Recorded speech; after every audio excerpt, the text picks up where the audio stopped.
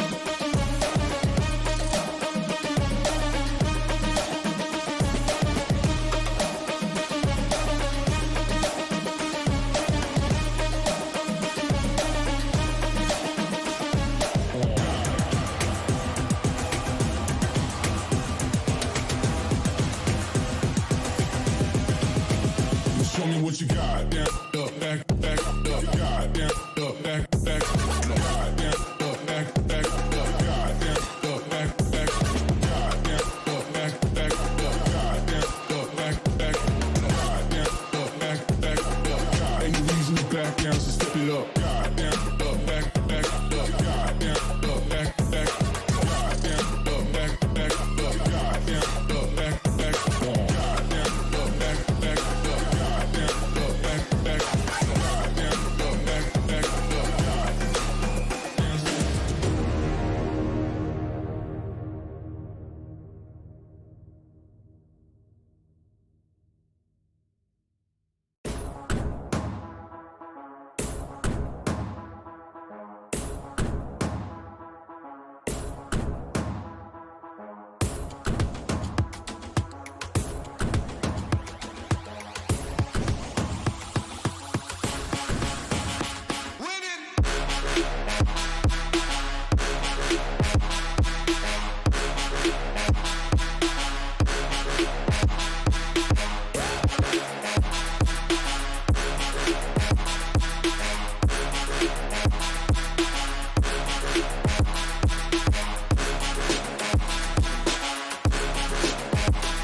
Don't worry, the house always wins. Time for the fireworks. Enough playing with our food. I need nothing to win. Physical kill. I am the hunter! Wherever they run, I will find them. Woo, we got this. Stand in my way. We good? We good.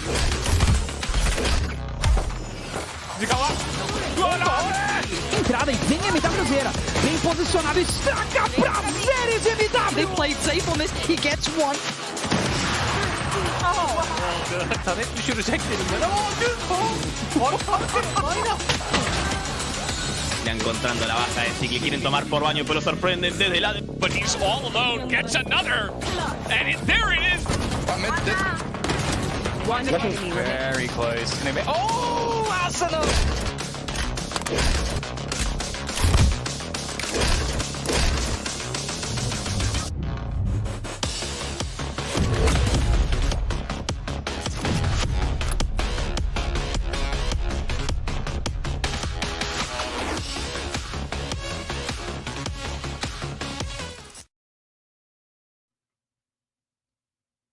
Welcome on back into Valorant Challengers. Ladies and gentlemen, we have made it to quarterfinals. All of the teams that you guys are going to be watching today between both of our streams, between NSG and NSG2, are going to be the teams already moved on into the close qualifiers, and now they have a whole lot of experimentation and a whole lot of frags to show here on our screens. My name is Upbind, joined here by Sully. And yesterday was a fun one, Sully, as teams were fighting neck and neck to make it into the close qualifier. Yeah, yesterday was a completely hectic day. We saw some of the best considered in North America fall to teams that were certainly a lot weaker. I feel like the highlight game was obviously 100 Thieves getting knocked out in the round of 16 to Carpe Nocturne. Apologies, I think it was the round of 32. They lost 2-0, 13-11 on both maps. That was one of the biggest upsets we have seen for, I feel like, quite some time. And on the other side, we also had XSET take a 2-1 victory over TSM in what was probably one of the best of threes of that night. I mean, it was an absolutely sick, I think split went to triple or double OT even.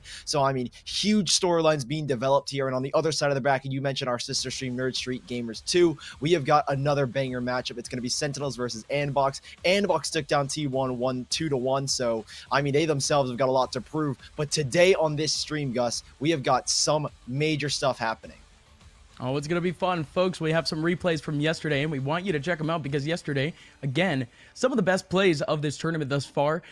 In between what we had none other than Mina absolutely popping off. Same thing with Jonah P in the first game between Complexity and Equinox. Yeah, this game was exceptionally close. It felt like on both sides, it could have gone either way. We went to 3 maps, and it was that third map where Equinox ended up taking it. But I mean, Sharky, Jonah P, there were so many highlight and standout players. I feel like both the best of threes we had yesterday were an entire highlight reel in it of itself. And here was our sweet play of the day yesterday. Mina, 1 shot, 3 kills on the judge. I mean, I look back on yesterday, and I think, man, we have seen some great display of individual skill built by gamers. Looked amazing. Sentinels, we kind of put, I think, a bad rep on their name, but Sick stepped up massively, had an insane performance, dropped something about 60 kills in the 2 maps that they played. So Sentinels, they look strong moving into day number 3. Built by gamers, they went home, but they themselves look good as well.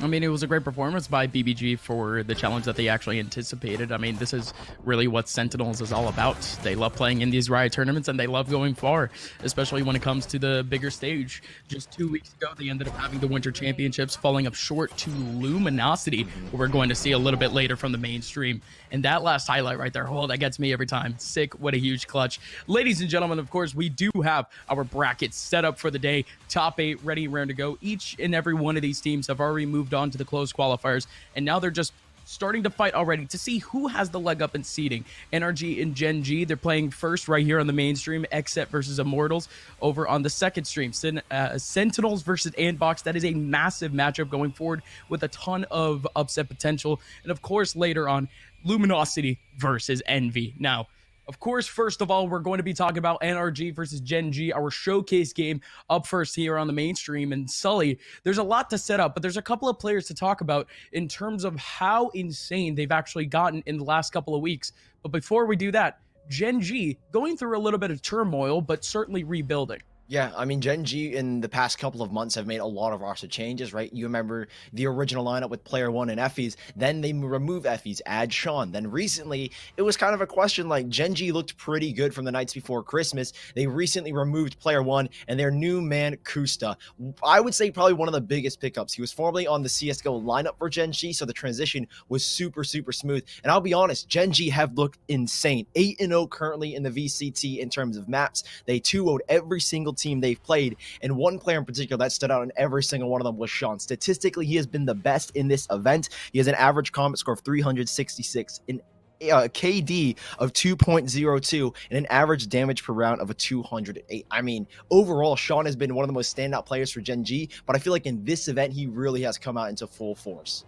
Absolutely. I mean, you mentioned Kusta, of course, moving over towards Gen G. One of the, honestly, the most surprising moves in what has been the kind of the ins and outs of Counter-Strike to Valorant. Kusta really hanging on for as long as he could over towards CS with that Gen G roster. With that, of course, breaking apart, he ends up still staying with the organization. It's almost too good. Also, GMD, happy birthday. He's looking for a big spot today and a big W over NRG on his birthday. But speaking of NRG, of course, we have the lineup for you guys. Daps on the other side being the shot caller, the IGL, the brain of the roster. But that's not to say that the other guys are absolutely cracked on their own in terms of not only mental skill, but just hard fragging. Yep, Psalm, EU, Shanks, Infinite. Infinite as well, making that same transition with Daps from the CSGO world. He has been a very, very solid Sentinel. Daps playing the smokes, the IGL. I feel like him and Chet, specifically, the coach of Energy, have really formed and molded this team. And with recent changes, right, the addition of Shanks, he removed Psalm off that operator role. Psalm looks like an absolute demon now when he's on Raze, Reyna, Phoenix as well. I mean, Psalm looks insanely good. And Shanks, not to mention, you know him, one of the flashiest players, Mr. Fourth Quarter, should be coming out in full force today. And I don't even get me started on EU. He could arguably be one of the best Sovas in the North American region in comparison to maybe Sinatra or Hiko. I mean, the dude is an absolute beast when it comes to the server. This entire team has a whole lot of specialists, but it's really the certain players that you would usually see throughout Twitter and really Twitch really playing out on their own and just pugging all the time. I like to say that about a whole lot of teams, but it's literally NRG. Yeah. Like Psalm probably gets like 800 viewers. Shanks already has like 2K, 3K. These guys are almost literally playing this game all day, every day, grinding for a reason. And NRG, just a month ago, I don't think we would be talking about them in any positive light at all. Like that is just being brutally honest. 100%. This Energy team did not get any big wins under their belt. They were ranked about 30 plus on the spike. So if anything, this team just didn't have anything going for them. No decent tournament results or anything of the sort. And then all of a sudden, starting up at the complexity qualifier and then moving forward, they've absolutely exploded. They messed around with their roster a little bit, and they've glued together to make what is their farthest run thus yet in the Riot tournament.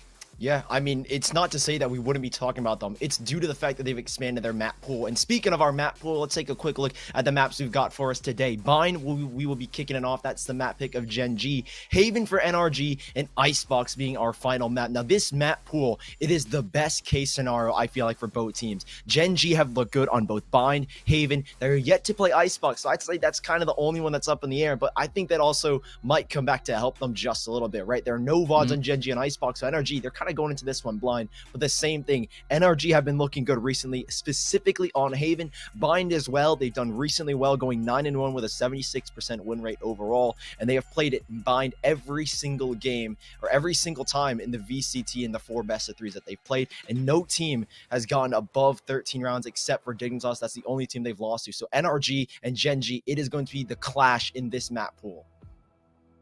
No, absolutely. So Bind coming into this one, these two teams are a little bit tighter in terms of statistics. Like I mentioned, Gen G with just about a 68% win rate, going 7-3. And more recently here in the VCT, they played it a whole lot, playing 4 times and winning all 4 times. Yep. But you mentioned Icebox already. Dude, I don't know what on earth is going through the heads of Gen G. They have never played Icebox in an official game, and then they pull it out here in VCT. We were mentioning before, all 8 of these teams have already made their way into the close qualifiers.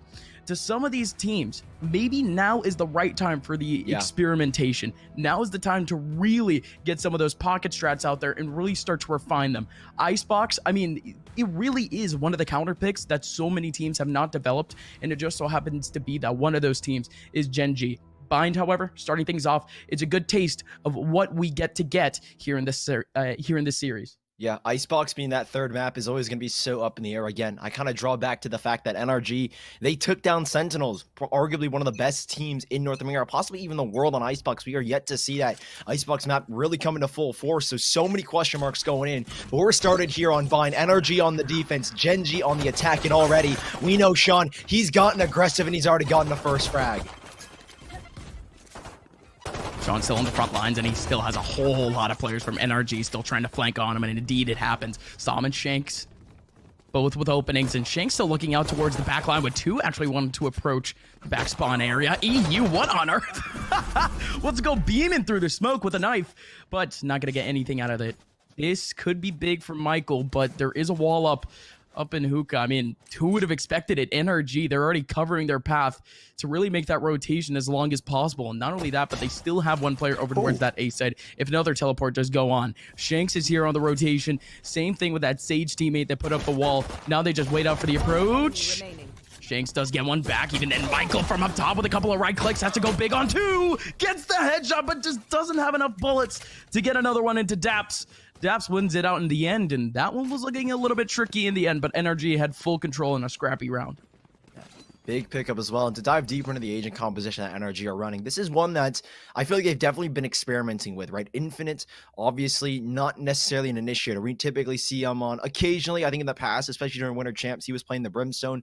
Daps was switching back to the Sentinel of Cypher. But this is an agent composition that they are definitely experimenting with recently, right? It's not their set in stone. And I think it's a big talking point that NRG, they're trying to diversify their agent composition. And this is a really good start. Already Infinite getting lots of information off of the blinding light. As Sam looking to contest another great blinding light, allowing him to swing. Down goes Sean, and it's a follow-up. It's GMD. Quick, clean stuff. And already it will be a trade back, but it's a 4v3 in the space already created for EU. Yeah, no, don't know what the what the move was. Almost literally just stat padding at this point. So, well done. He succeeded. As now EU is here to try to collect up a couple of frags. Michael actually gets one back. But there you go. That's the round back for NRG.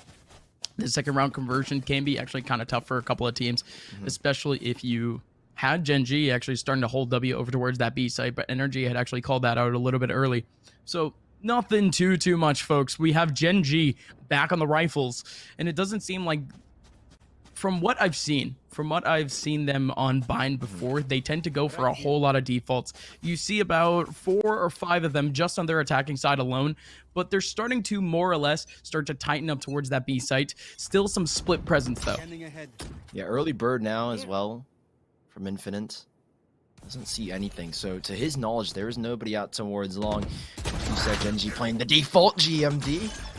Really gets a double there. Sam exposed by the Cypher tripwire. Goes down to Sean in an instant trade. And with NRG on the bonus, they've decided to get extremely aggressive, right? You see the wall from Daps to prevent anyone flanking them as they push short, but it hasn't worked out the way they were hoping. 3 versus 4, Gen G account for this aggression. And with the kills that they've got, are going to take things super slow now. Kind of have to at this point, but even then, with NRG already losing out on the first 2 interactions, they were already feeling a little bit aggressive just from the round before. I mean, nothing much to it. I mean, you win that one out, you more or less condition Gen G to just become as safe as possible or potentially go for a couple of desperate routes. Yeah. So honestly, not a bad move. It is a little bit of bonus for them too. They're going to be able to buy back into the next round. But still, with 2 over towards that A site, they still have a stellar chance at making this back. The Owl Drone going to get banged out. EU still behind. Oh no, still behind that smoke, waiting up for the approach. Double satchel, and Win is there off the information to get the frag. Daps the only one here on site. Actually goes right into U-Haul. Sean doesn't spot a singular thing with the spike going down. Daps could make some noise. Indeed he does. Going to be able to get one. Now this just restricts things down to a 2-on-3. Little mini flash, but the post plan for Gen G is not too bad. Big wall up. That'll keep Daps at least out of the mix for now, but he needs the kill. Ooh, onto Kusta, who dances around the box. Trailblazer faking out the info, but Kusta nearly gets taken down. If maybe the Trailblazer actually leapt into him, he actually would have gone down. Now Infinite, I think at this point is going to look for a couple of exits, but Kusta denies him 1 HP. Jeez, yeah, that Trailblazer definitely would have taken him down. NRG can concede the first round, but again, was just a bonus, so they can buy up here. And Gen G, they don't suffer as many casualties as I think NRG were hoping for. If they could have gotten rid of Kusta, that would have made the round a whole lot more worth it. Sure could at this point. But like we mentioned, bonus in the last round. And really it's going to come down to how clean Gen G can get early control of some of these back choke points, because that's been their goal for a lot of these rounds. You already see a couple of players. They want to fight everywhere. Players fighting in hookah. Players fighting already a little bit deeper and long. Players fighting in bathroom and in short. I mean, NRG, they're as aggressive as you can get this early on into a round. Yeah, I mean, Shanks early on went for that ult orb with the support of the Sage Wall from Daps, and that's what he's looking for. Bladestorm now out. This round could be very dangerous. We know what Shanks can do when he's got the Bladestorm in his hand. And now that Gen G are playing Quinn on this Sage, you kind of remove that menace. Obviously, Battle Sage still really works. We've seen players like Dicey as well, I feel like, really bring the Sage up back into the meta on Bind. And Quinn, I think he's trying to adapt to that. It might catch NRG off guard, especially with the utility kit that Sage can have. But NRG, a great crossfire between Infinite and Som. These players, at least for Gen G, are taking things still extremely slow, trying to feel out the map. Like you said, NRG have been very aggressive early on. and Gen G are just hoping to catch somebody off guard, but nothing is being given to them. Full control towards Showers, and right now the B site, at least in the minds of NRG, this is the only site that makes sense to take, and here they come, Gen G. Early on, it's again Sean to double blast back, Sam to hold it down, he's got 3, and finally a trade back, but it's a little bit labored. No, it's laborious, and really it doesn't mean all too much. Kusta still left over towards the mid side, and the paranoia. Ooh. Oh my! Oh, that's wonderful. With Hookah being wide open and cleared out, the paranoia just goes hard left. Kusta doesn't expect that at all. So wow, I mean, great patience from Sam. He was actually waiting for the momentum from the satchel to really get as slow as possible for him to really start off that spray. That is a hard risk though. The wide swings from the other players coming out from long, it's almost expected that they would come out at that point. But with nobody even spotting him in that corner, it would be hard pressed for me to say that anyone else would check that corner.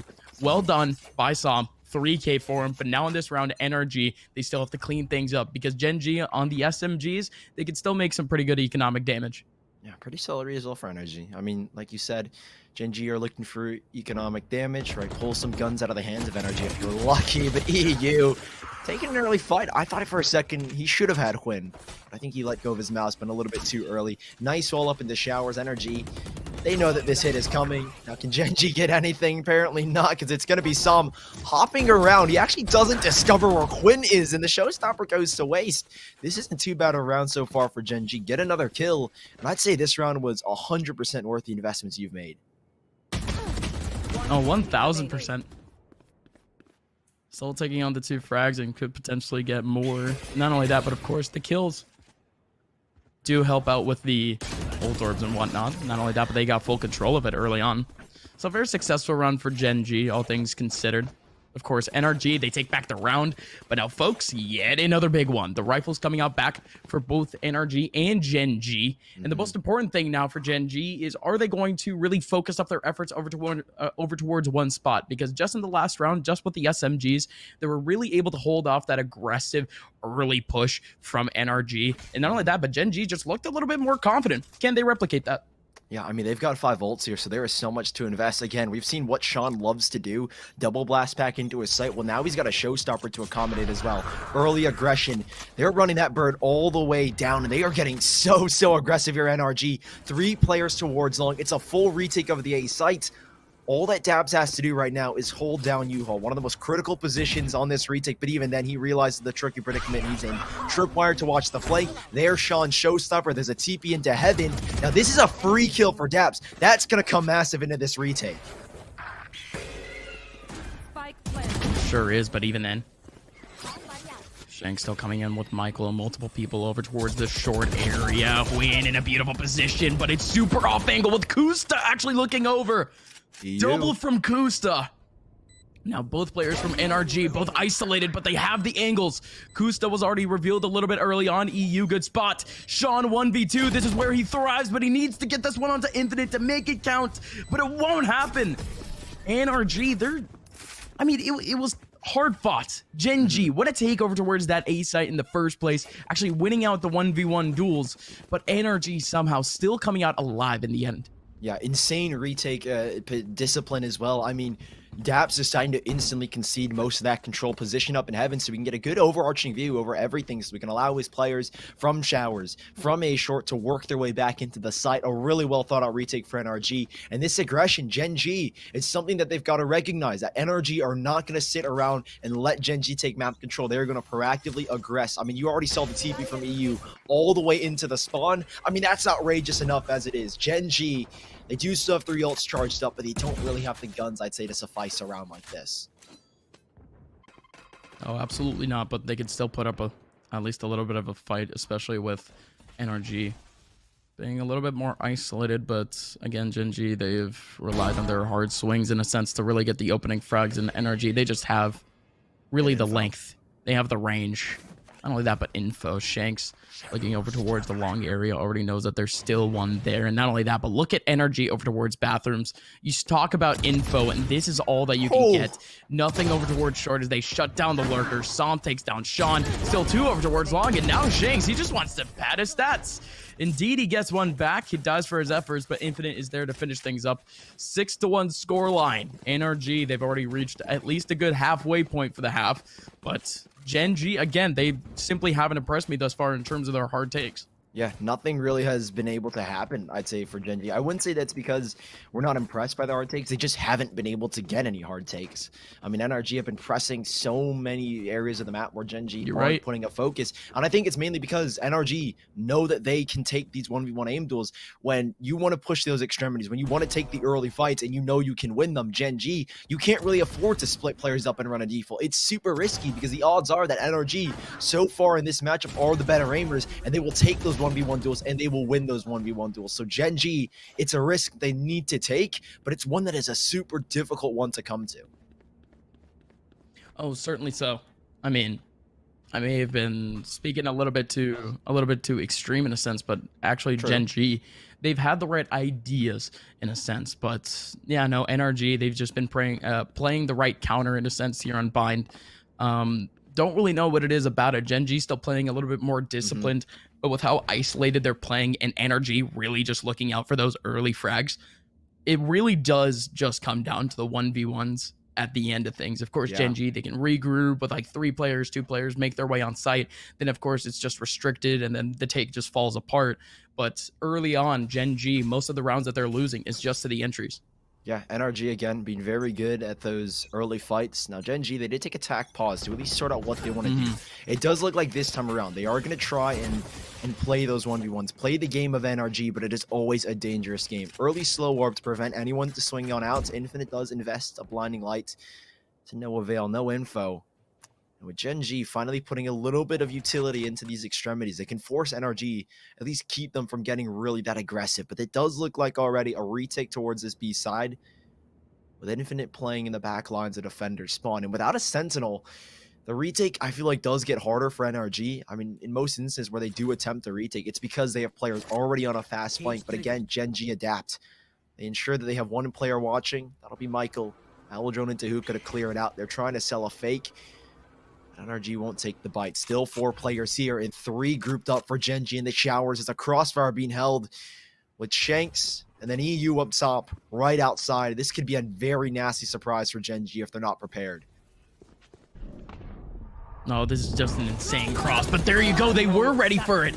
That paranoia barely connects, but even then, Shank and Som holding down the line. Kusta with one back, and still Som in a very tricky position, but has Daps here on the crossfire, ready with him and ready to go. 17 HP, but still a revival up for Win and GMD. He got the satchel, and Som able to get himself 2. Easy peasy stuff. Michael now in a 1v2, gonna get hard shocked by Daps and NRG with a 7-1 scoreline. Like you mentioned, Sully, Gen G, they weren't ready for the smoke. NRG looked amazing. Quick recognition. They knew the hit was coming. Infinite had all the info, or he didn't necessarily have any info, but all in his mind was, let's just play there on the retake on this B site. That's all they were going for. In Gen G, they walked right into the jaws of NRG. 4 players stacked, instant solo orb from Daps, and a follow-up with the paint shell grenade from Som to force players away. It doesn't get better than that for NRG. Gen G down in the dumps, economically have to go for another half buy, where the only rifle they've got is a Phantom. It's unfortunate it's the hero rifle, but you know, even then, for what we're seeing from NRG, they're doing actually a really good job at just predicting where Gen G will go. I mean, last round, of course, they had a little bit more hard stuck of an A take, and now this time it's 3 players, and Som this time, he's still fragging out on his own, getting 2 easy ones, and once again, it's going to be NRG holding W over towards B main and trying to get themselves kills. EU takes down Michael. There's one just chilling, and Teleporter, and oh boy, Wayne literally had 0 chance. Are you kidding me? 2 players appear in front of his screen. No chance you're going to survive. And of course, it has to be Som. Him and Shanks have been incredible in the 9 rounds that we've seen so far. And I mean, NRG, what more can we say? They are just able to take these duels. They are so confident right now. I don't think that's the most dangerous thing about NRG. I've spoke that when NRG are confident, they can beat any team on any day, and we've seen that recently. But when they get maybe a little bit too confident and it turns into cockiness, things do end up getting scary. But right now, in the moment, they are as confident as can be. Psalm is fragging out. Shank's right behind him to support players all around. I mean, there's nothing you can do in that position as well for Quinn. So unlucky. It's like a magic trick. Dude, it's not only like a magic trick, but it's like one of those old like James Bond movies, dude. They each had each other's six, dude. They just went through the teleporter back to back. He's like, I got your back, brother. Go, go, go. Why'd I call it a James Bond movie? Could have been like an old war movie. Something of the sort. It is what it is. Ladies and gentlemen, of course, we do have the 10th round coming up in NRG. Still trying to hold back over towards the B site. They're actually going for an early hard rotation. Although this is a default from Gen G, they're stacking up, if I'm not mistaken, still 3 players over towards this side, 2 over towards the A side at the moment. It's a little bit weird, but Gen G, they haven't really gone for any contacts. This is just a hard read. I think the thing is right now is because EU, they've been dominant towards showers, right? Gen G have barely been able to contest, and the mindset right now is NRG is we've dominated showers so much. Why would they try and attempt it again? And they are fighting for control. EU so deep. Daps able to play a nice offlane where he can drop slow orbs, try and delay. And there's the frag, the confidence from EU to find Kusta and a triple swing. Oh my God, Quinn never stood a chance in that situation, and Daps controlling this U-haul position as well. There's really nothing you can do right now if you're Gen G. NRG, they've got this one unlocked, and Daps should have this frag as well. Just one player, Michael. Tricky position to be in, and against 4, they're all going to swing him in a second. Daps with the second frag of the round, and NRG 9-1. They are looking so good right now. I mean, it's every commentator's worst nightmare. It's a little bit too many rounds to not really talk about in terms of NRG. Every round just seems like the exact same thing. NRG, they hold they hold their line on the rifle round, sure. Gen G goes over towards the eco. We wait for a couple of contacts, and then eventually, like Shanks or EU, they'll go over towards long. They take the first contact. Infinite gets the trade back. NRG wins another round. It's almost literally been the same formula in Gen G. They haven't put up a fight just yet, but wow. This could literally be their opening when NRG gets too cocky. Why not? NRG double over towards long and win. He actually gets himself the lineup with none other than a stinger. If it works, it works. NRG, they do have one of the flank though, and EU has full control of the spike from long range where the Phantom can't get anything. So instead now it's a 2-on-4. I feel like I've just jinxed NRG. Whenever I mean, I think we both did. Yeah, whenever we commentate them, I always say that line where their confidence turns into cockiness, and then they end up doing stuff like that. Hopefully that trend doesn't continue. Again, they are up 9-1, so they can afford, you know, around here or there. It definitely isn't going to hurt the scoreline too much, but NRG, that was a little bit ballsy. I like how EU at least goes on a very fast lane, keeping up with the trend of NRG being super aggressive, and Gen G, they deal with it.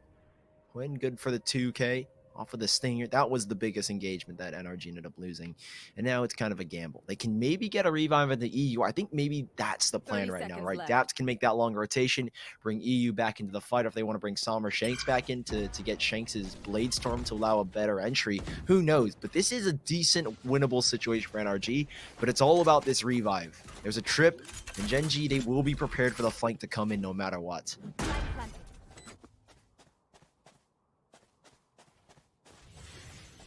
Yeah, it doesn't seem like, again, they're not at least ready to go yet. They're still setting up, and that's how they set up. They get the revival, and Daps nails down GMD with a wide swing. Happy birthday, GMD. It's a rude awakening, to say the least. Kusta now over towards Hookah. Could get a wide swing from EU, and indeed he does, and he's able to get the kill back. But it's really going to come down to one, as both Daps and his teammate both get frags, but even then, Sean, he only has a stinger, and he's putting in the work. Infinite, he tried his best, but now 85 HP left on Sean. The satchel better go up, and not only that, but the spike has been gone down for a while. Daps has to run away, and just like that, Gen G, they went around by Sean just holding down the line. It's again so scary for Gen G though. Huge congrats that they pick up a round where they hardly had any guns to work with. Huge frags from Quinn and a great hold down from Sean. We praise him to be the best in this tournament so far statistically, but it hasn't been like that in this game. NRG have shut him down left and right, and I think that could be the round to get him going finally. He picks up 2 frags there to double him to 4-11, but he still needs a bigger performance last round of this half, and Gen G, they need this third round. Minimize the damage, but already NRG looking to get aggressive early on. Shanks on the op. What can he get from this one? Oh boy, of course he's gonna get something. Out from around the corner, takes down Sean, still win actually. Has the revival back and he picks back up Sean. So the Sage v Sage, both getting resurrections 2 rounds in a row. A couple of cabbages, a couple of seekers over towards mid. Gonna be able to get a little bit of information off of that flank, but even then, Gen G, they're still staying on fairly confident on where they are. Of course, no man disadvantage just yet, but with Kusta being really on the lookout over towards this A site, just trying to get as much info as possible. And not only that, but 4 players over towards this site, Gen G's got to be feeling good over towards the B site, but that's if Kusta can really make some work happen. Oh boy, he's got to go for the peak now. EU has escaped. Same thing with Shanks. This might get dicey. I think they just hopped over the trip as well. If not, EU is going to make the TP, but Infinite, all of this information. And Shanks, he's able to catch one off guard. Perfect, but again, you mentioned Kusta and that late lurk. A nice tag onto the backside of GMD, but it's not going to net them a kill just yet. They will take control of U-Haul, and it was Kusta, this position. You foreshadowed it, and well, it's come to fruition. Michael, ready for the flank. Ooh. Are they prepared? They're about to walk into each other. EU with his back turn. This is an easy kill, but they will be wary of the flank now. 4 versus 4 and a showstopper that Som ends up shutting down. 10 seconds left in the spike. It's barely made its way to the site, and Shanks has just won them the round. 4 kills on the Bladestorm, and NRG have double digits. We only get a glimpse of it, but you can already feel the glory. Beautiful from Shanks. Just toes the line between himself and Kusta, makes his way towards the back line of Long, where again, Gen G has no info, and instead, NRG, they play the patient game, they play the long game, and it works out because of a man named Shanks. Both him and Som, the dynamic fragging duo, man, I mean, they've gone huge. It's a 10-2 scoreline going into the second half. And again, although he flicked away, you could tell that Som had to pull an insane flick to actually get that kill. And not only that, but Shanks with a cleanup. Yeah, insane stuff from NRG in the first half. Now, Gen G, this is their better side statistically in recent times, right? 60% win rate. But then on the attack, they had a 58% win rate. So the difference doesn't vary by much. NRG, they've been looking really good. Or apologies, those were the stats for NRG. So on the attack, they are just as good. Gen G, they will take this moment. I think it could be attack pause, I'd imagine, right? You need kind of that mental reset. You've got Blank behind you as the coach, kind of sorting things out mentally. You really need to reset here. And it is going to be a difficult ride. You're on the defensive side. It's going to be a lot easier. But due to the style of NRG, you know how aggressive they can get. You know this is not going to be an easy fight. Certainly not. They're just biding their time. Round's about to start, and Gen G, a 4-man B stack. This could be absolutely nuts, but again, NRG has most of their bodies over towards the A site, and so much noise is being made over towards B. It's literally just Som. Som taking away all this attention, all of this pressure, all of the players from NRG just staying away from that teleporter area, staying away from bathroom, just so they could get the first contact on A. Som is not only going to get a first contact and a first pick, but also going to bait out a whole lot of util that is so successful for Som. And not only that, but Gen G, down a man, have to make this full retake. No charges. Big play from Som, and the fact that he gets out of there alive is outrageous. Like you said, a whole lot of utility, and I'd say 2 of the biggest parts of this retake. Slow war baited, wall baited, paranoia baited. How do they even go about this? There are no flashes left here for Gen G, and a whole lot of players grouped up in U-Haul. Som with this lurk, Som with this late rotation, and the wall is up. Everyone's got their backs turned to him, and Som had a firing range. He fires down range and is only able to get one, but there's not much you can do here if you're Gen G. They are bringing it back. 2 versus 2, a wide swing from 1, and it is going to be Quinn to take the round, but is there time? It's going to be so close, and there isn't. 2 seconds, and the wall is what saves them. Huge engagement, and everybody goes down, but NRG pick up the round. Kusta thought he was safe too. He tried to escape through the teleporter, but putting that into the larger angle, what a performance for win. Again, Gen G absolutely needed that pistol round. They still have a little bit of economy from that round to really have a leverage on top of NRG, purely because of the fact that really both of these teams are going to be at around the same angle or at about the same level. Yeah. So if anything, this should be the round to look out for. Gen G, if they lose this, it is almost literally wraps. NRG still with a little bit more even of an approach, but Gen G, they're going all in over towards the long area. Double up, but double satchel on sight, and Win is there to help out. Beautifully done by Gen G early on, as now NRG need to make their own way back. Full buys worked out really, really well for them so far. Lots of info. Shanks recognizes the threat to the right, but GMD, perfect swing. He gets the frag on back. 2v3 now. It is Daps. It is Infinite.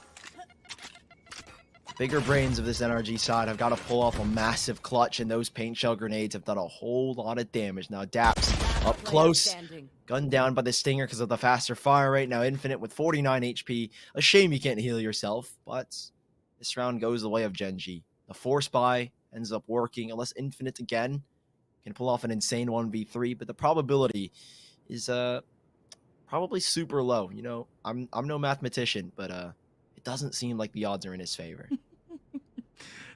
Doesn't look like it. 30 seconds left. I did the math I too. kind of I did failed the math as well. Yeah, no, I kind of failed calculus in high school, so I can't really refute that or approve of that, but it is what it is. I don't know, big number, little number. It does seem like NRG doesn't have that great of a chance, and actually Infinite, he would be better off actually saving up this round or potentially trying to get that last second plant for a little bit more cash in the bank. 5 seconds left, 4 seconds left, barely going to be able to get it. And actually with an angle in, can't get it. Barely on, but there you go. Gen G, they have themselves a third round, and like I mentioned before, with both teams really being able to force up at that last round, it was anyone's game. It just had to come down to Gen G really trying to tighten things up and actually trying to play at NRG's own game. They were the ones that forced out the back choke points. They were the ones that forced out the interaction within the first 10 seconds of the round. You saw that a whole lot for NRG in the first half, and Gen G just pulled one out of NRG strat book. No force up here for NRG. They're going to try and stay as economically stable as possible. When you've got a lead this big, you can afford to lose some rounds. You don't really need to give them the economic ball. Don't let them get it rolling. But it's still the same NRG. Fast and aggressive. Straight on in. Some with a double shorty and a blast pack to entry. Kusta now has to pivot around the Cypher cages, and he alone has stopped NRG in their tracks. Those Cypher cages go up. And NRG's speed goes down. Great bird going out, but Sean with a big paint shell grenade is going to clean up 2 frags. EU now in a 1v3. Again, economic damage is the name of the game. How many exits can he get from this one? Okay. Might get something, but double swing goes in. Gen G fun round number 4. And NRG, they did what they could. Yeah, some of these rounds are getting super awkward. Yeah. It's going to be interactions like that where we just have to be like, huh. Right, moving on. With Gen G now, still holding on to a buy. You mentioned that it was realistically one player holding on the back line for the NRG side. I guess so, right? Gen G, they still had a little bit more control. It was Kusta, actually, never mind.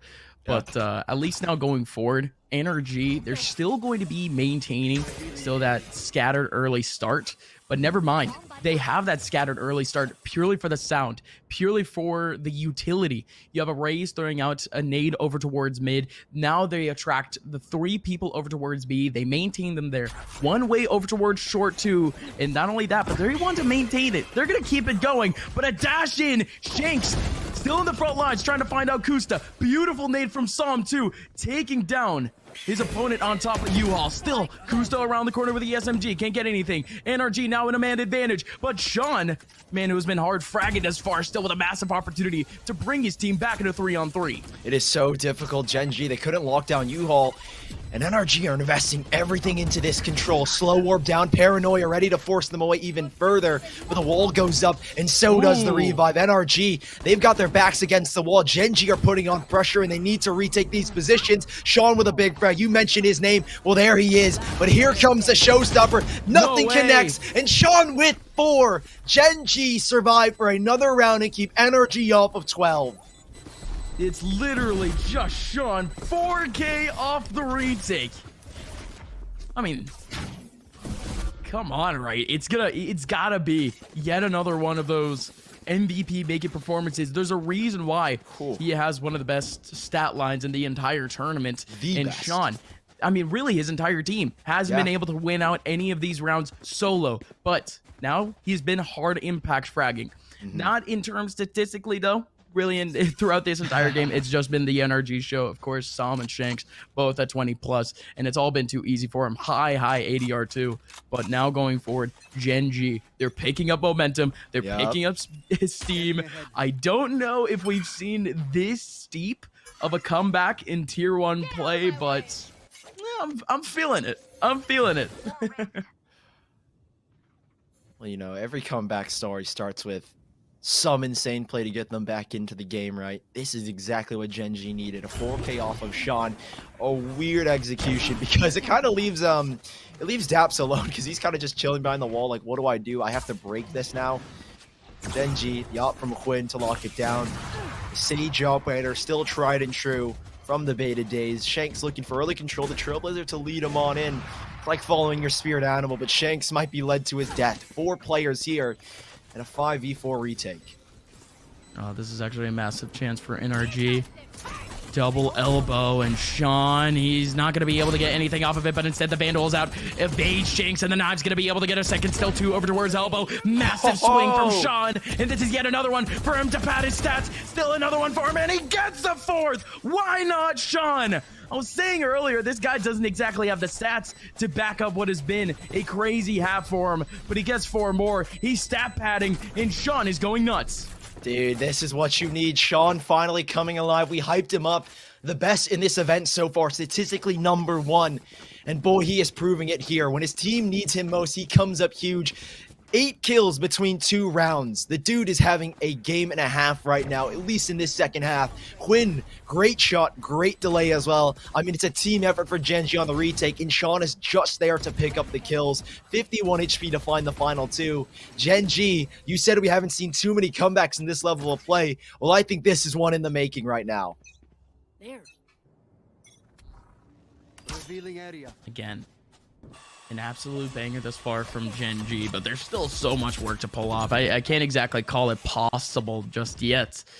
Still 5 rounds separating these two teams, but I mean, as I say that, Gen G, they've already pulled off that equivalent, and not only that, but this half has been relatively easy for them. NRG, they're finding themselves in almost a pit in a sense, almost the same that Gen G were going into as actually they try to switch up their approach almost every round, and it just doesn't work out in their favor. And this time, NRG actually, they have this site for free. Kusta, Michael, both getting frags. Still some up front with a trade back. GMD just hiding in cubby, no check at all, and just like that, GMD on his lonesome. 7-11. Again, off that take, Gen G, not exactly scattered, but they were all just very desperate for those entry frags. Gen G, they didn't give those at all. They were just waiting up in the back lines, waiting for NRG to approach, almost going in more of a retake scenario, but still having decent control sight.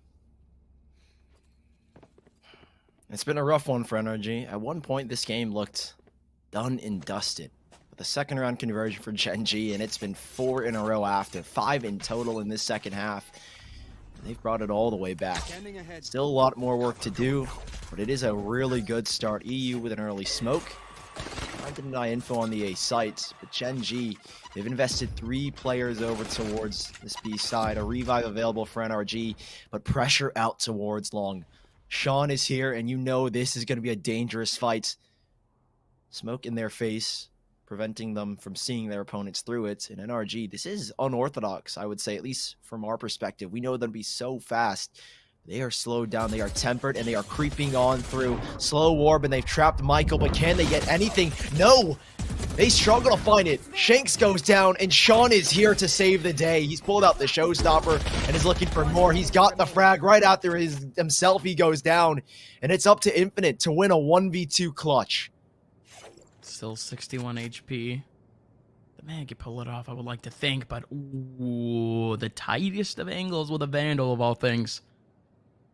So true. Very confident with it. That's that intuition of Infinite.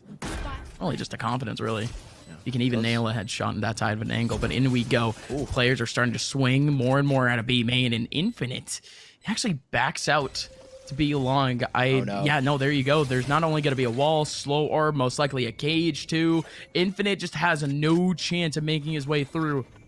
But the defuse still hasn't gone down yet. They're still taking it and just really trying to bait out Infinite. Infinite was literally stuck between a rock and a hard place, stuck between the rock and the wall. And not only that, but Gen G, they find themselves more or less an easy one at the end of things. But a good early performance, again, as NRG, they just can't get anything going for themselves. Yeah, this has been a really rough half, and Gen G, it feels like these two teams have been very momentum-based, and, well, it seems that Gen G, they've got all the momentum on their side. NRG, not much you can really say about them. It feels like they've been struggling to find their feet, and on the attacking side, we've seen the statistics, 58% win rate and 60 on the defense. Not too much of a huge gap, 2% difference. But Gen G right now are proving they are the better team on the defense. They've got, again, that mental strife, that single break right at the end of the half. Really, I feel like got them back into it, and that second round force buy is the reason why we're still even talking about this game right now. Shadows traveling. I mean, you're absolutely right. I should be really trying to get more coffee at this point, but yeah, it is what it is, though, ladies and gentlemen. You do have a deep teleport coming in, but GMD still in the back line over towards Cubby, gonna be able to get one. Now it's down to a 3-on-3 as Kusta's actually opening this one up. Still one over towards the back line. Good reaction. And Gen G now still has more control, still has the man advantage, but Kusta's ready. NRG, they still have Som ready and raring to go. Infinite getting revived. This turn from a man disadvantage to a man advantage from NRG in an instant. But win with the operator, anything is possible. Gaps are up, waiting for players to rotate on out. Not only that, but a slow orb to cut off the rotation back. So now both of these players just stuck on the front lines. And Michael finds a gap in the wall, finds a headshot, but Som, what on earth? What can he even pull off with this showstopper? It's just mal-timed. He can't get anything from it. He has to depend on the phantom, depending on the players going in, and the wall going in. Very impromptu from Win, but Som takes him down. Now looking for a fourth to shut this all down. Spike is right in front of him. Som is the one with all the control in the world. Angles the wide swing, and Som shuts it down. Michael, he tried to pull the underhanded tactic, but couldn't get anything of the sort. Instead now, NRG, they find themselves a 12th from the clutch of Som. Masterfully done from Som, the showstopper to force players away, to try and bring out those 1v1s. And I mean, Quinn gifted him a 1v1. Som, great awareness to re-swing back into the APC, and this was the kill that decided the round. They should have gone for a double peek, I feel like. If Michael was on that wall, Som would have had much more of a difficult time, but you give him the 1v1s, and Som, the clutch king in this game, pulls off another. And NRG, they have finally found their way to 12, but now they need just a little more over to get to the finish line. Sully, imagine the swing. Michael goes lower, and then you just have two completely different angles for the peak. I mean, that could have been so much more different for Gen G.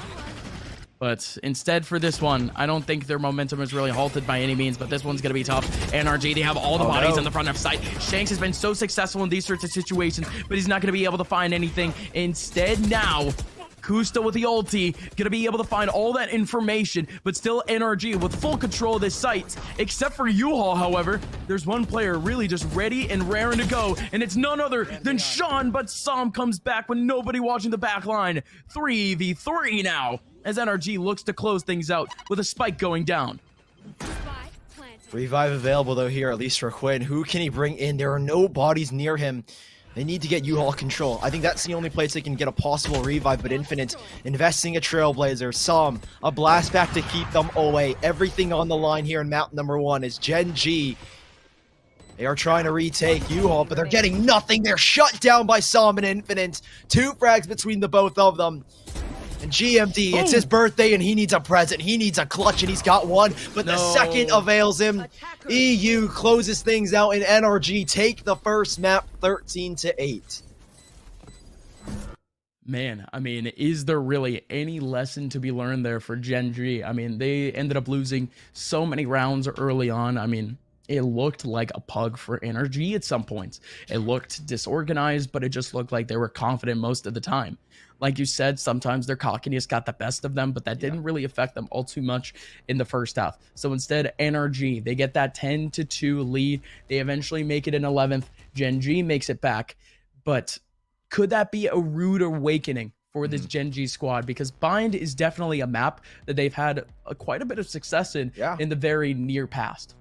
Yeah, I mean, there are so many question marks moving forward. I think going into this game, a lot of people saw Shanks on Yoru recently, and that was a big question mark for me, but it didn't even bring it out. I mean, so many agent composition changes, so many question marks, and a big one for me is who's going to take map number 2? We don't know. You guys don't know, so let's find out together in just a little bit.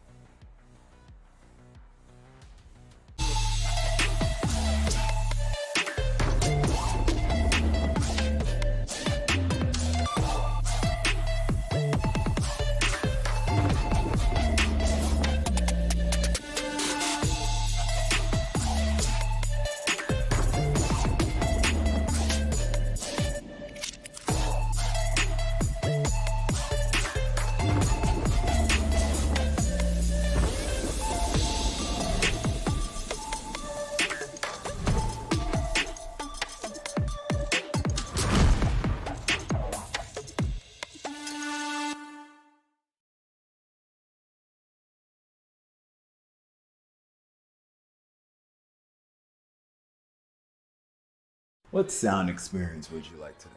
I'll have the fantasy pack. Good choice. And could you make it a Cloud 2 wireless? On his way, sir.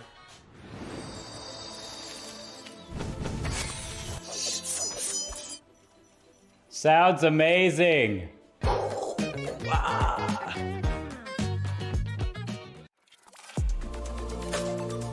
I feel like I need to defend my scene's honor here, because this is just turning into a bit of a dog battle.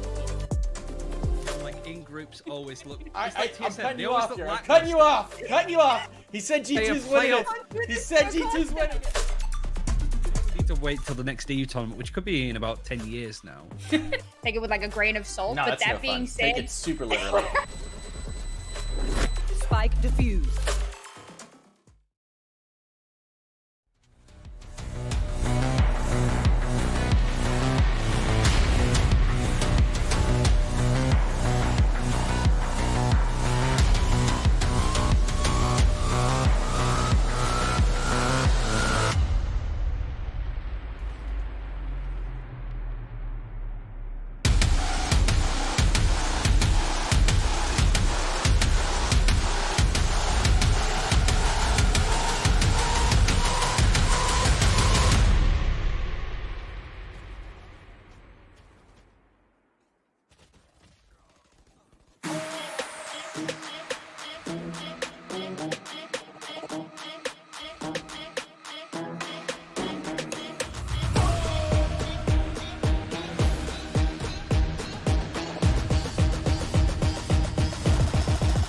Got the money in the bank.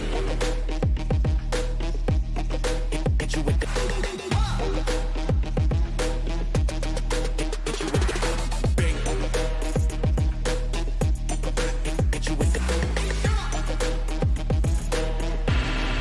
Hit you with the 808.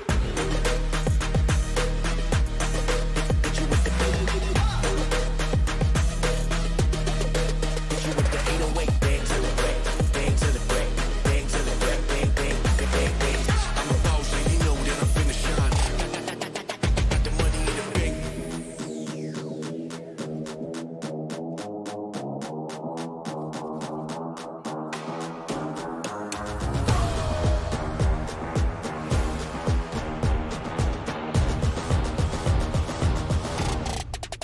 Got the money in the bank.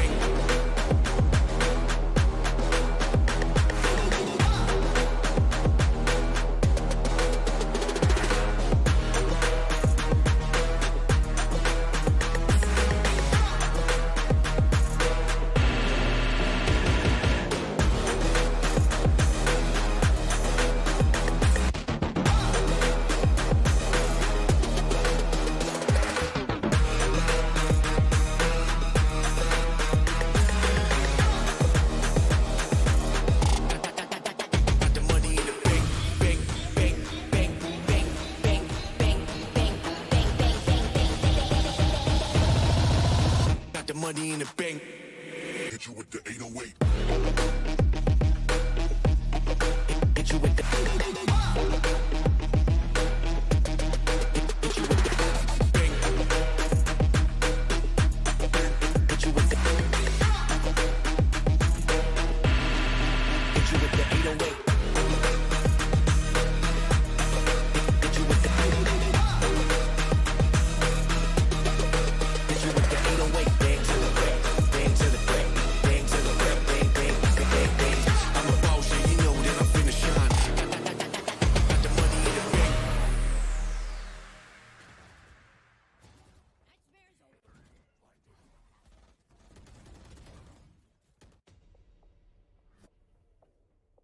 Welcome on back in, folks. It is Valorant Challengers #1, and you guys are watching the mainstream. It is NSG, it is Valorant, and wherever you guys are in the world, I hope you guys are enjoying the show.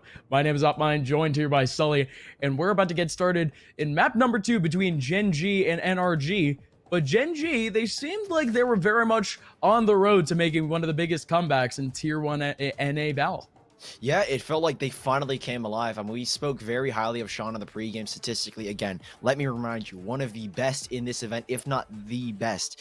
366 average combat Absolutely score, the best. a 200 ADR, and a 2.08 KD. Now, that was not the Sean we expected to see in that first map. He did not look like himself at all. I mean, he was going out crazy, sure, but it didn't seem like Sean really clicked until that second half. It took him a minute to woke up. It took him about 13 rounds to wake up. But when he woke up, Gen G looked deadly. All it took, though, for NRG was 2 rounds, and I think that was just enough, or just the right amount for NRG to close it out, and just enough to make it hard for Gen G to make that comeback. It almost seemed like in half number 1, Sean was the one making all the space in the world for this team, but none of it was really clicking. On the defensive side, he woke up and he absolutely started fragging for the squad. You guys saw his 4K earlier. I mean, God, one of the best highlights of the day thus far already. But even then, NRG still ended up pulling off what was a little bit of a miracle at the end of things, especially with Sam in the 1v3. And gosh, this situation could be played a whole lot better. Michael still going for the wide swing a little bit later on, and from then on, it was just an easy 13th. But still, we're going to swipe that one aside because Gen G, honestly, they got their mental back in place.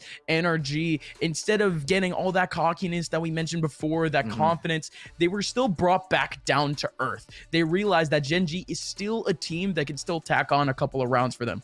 Maybe if it seemed like NRG was still pugging a couple of rounds, Gen G was still there to counteract them strategically. But now here on Haven, everything needs to be on point because now NRG, this is their map pick. It's the map that they're comfortable on.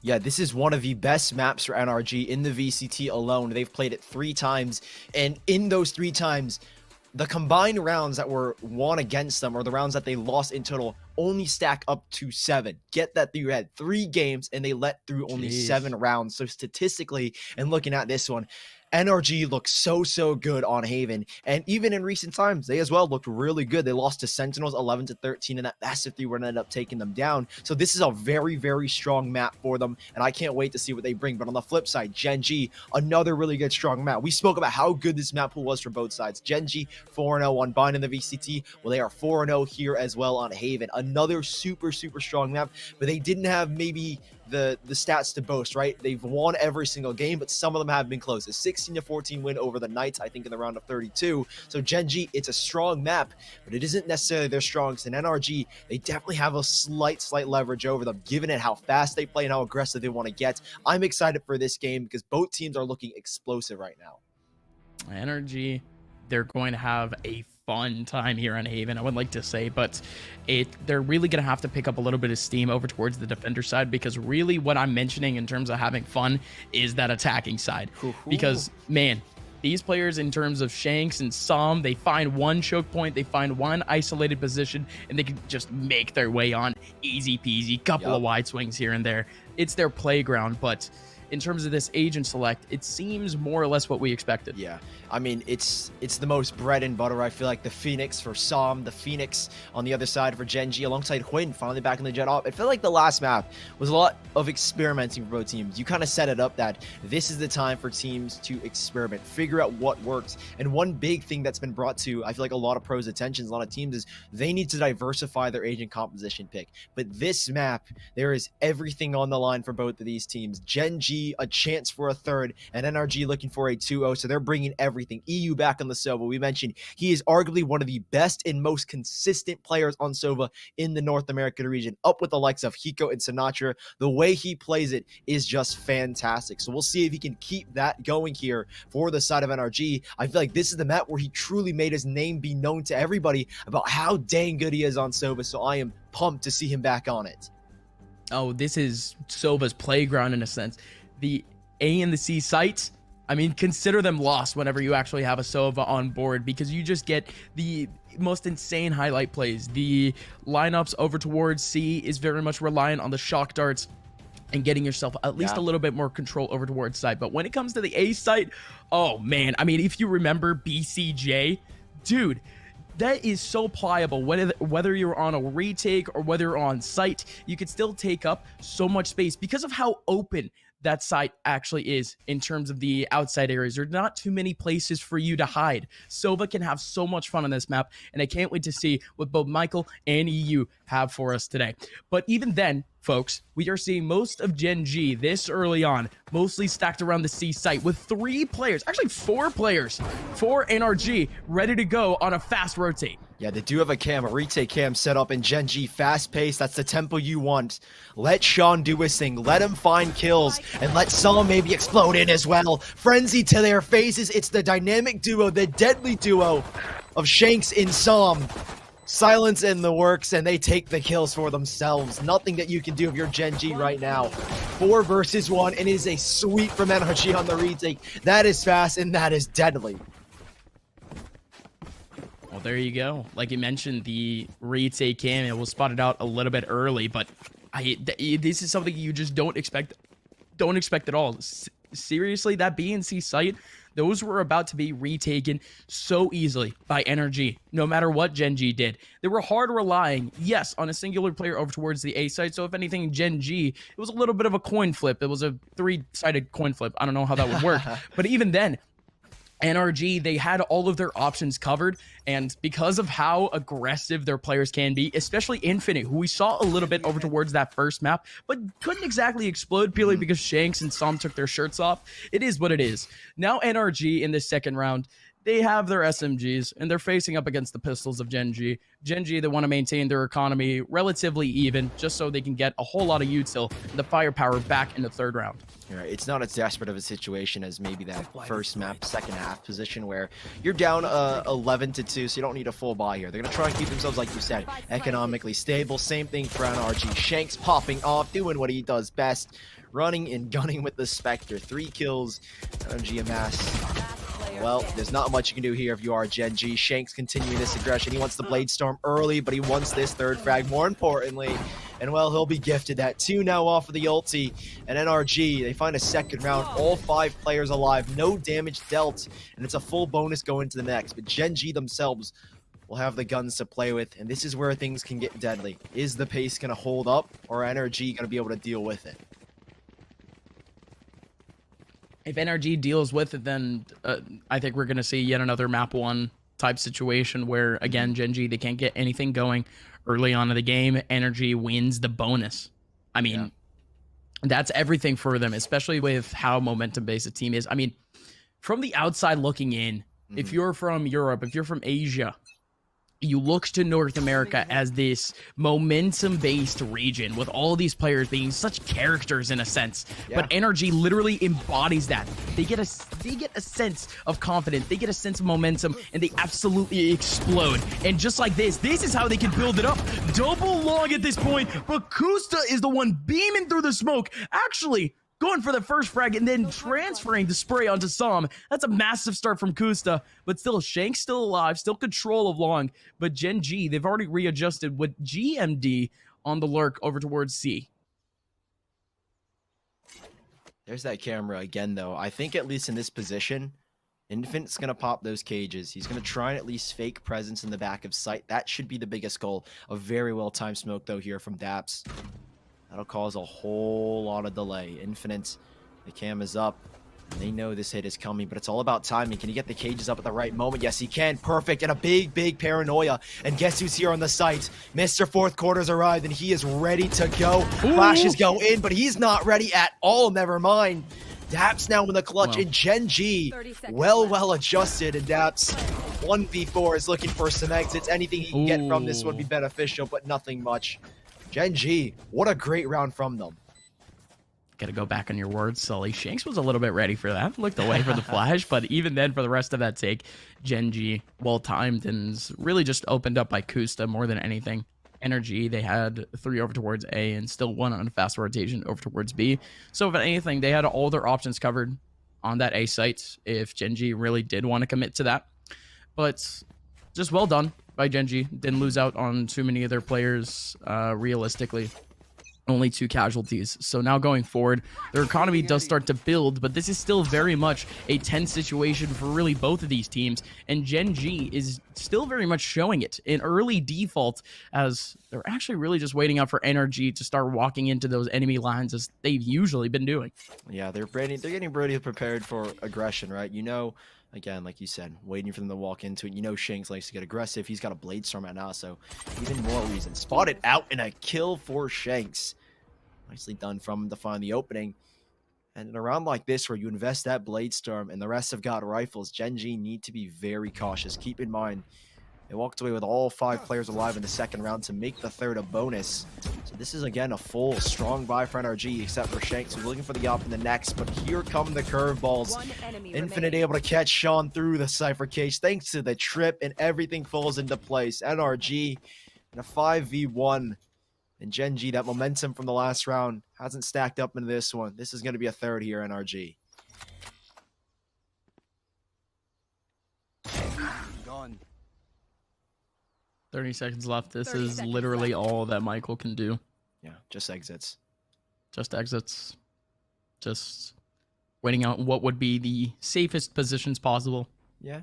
Like right now, Michael is just looking over towards one angle. He can only get exposed from one angle. Could get flanked, but the chances of that are slim. But really, NRG with the early pressure once again. Gen G, they try to make their solo take, or I'm sorry, not their solo take, but the full take over towards C. But I think more importantly, you have the players from Gen G almost not enough pressure over towards that C site early on. And that's really attributed by how volatile the reactions from NRG has been in terms of the rotations. They put themselves in the right spots, correct, but they always have some sort of the right read in a sense. Yeah, they always show really good presence everywhere on the map to kind of force Gen G the way they want to go. And their retakes, NRG on the C site, when they've got the manpower and they've got the firepower, have been nothing more than, or nothing less than flawless. Again, all 5 players alive, even denying the spike at that point. So Gen G, rough spot to be in, but they manage their economy well enough. Quinn will be the only one with lacking a gun. He picks up a frenzy in favor of the Blade Storm.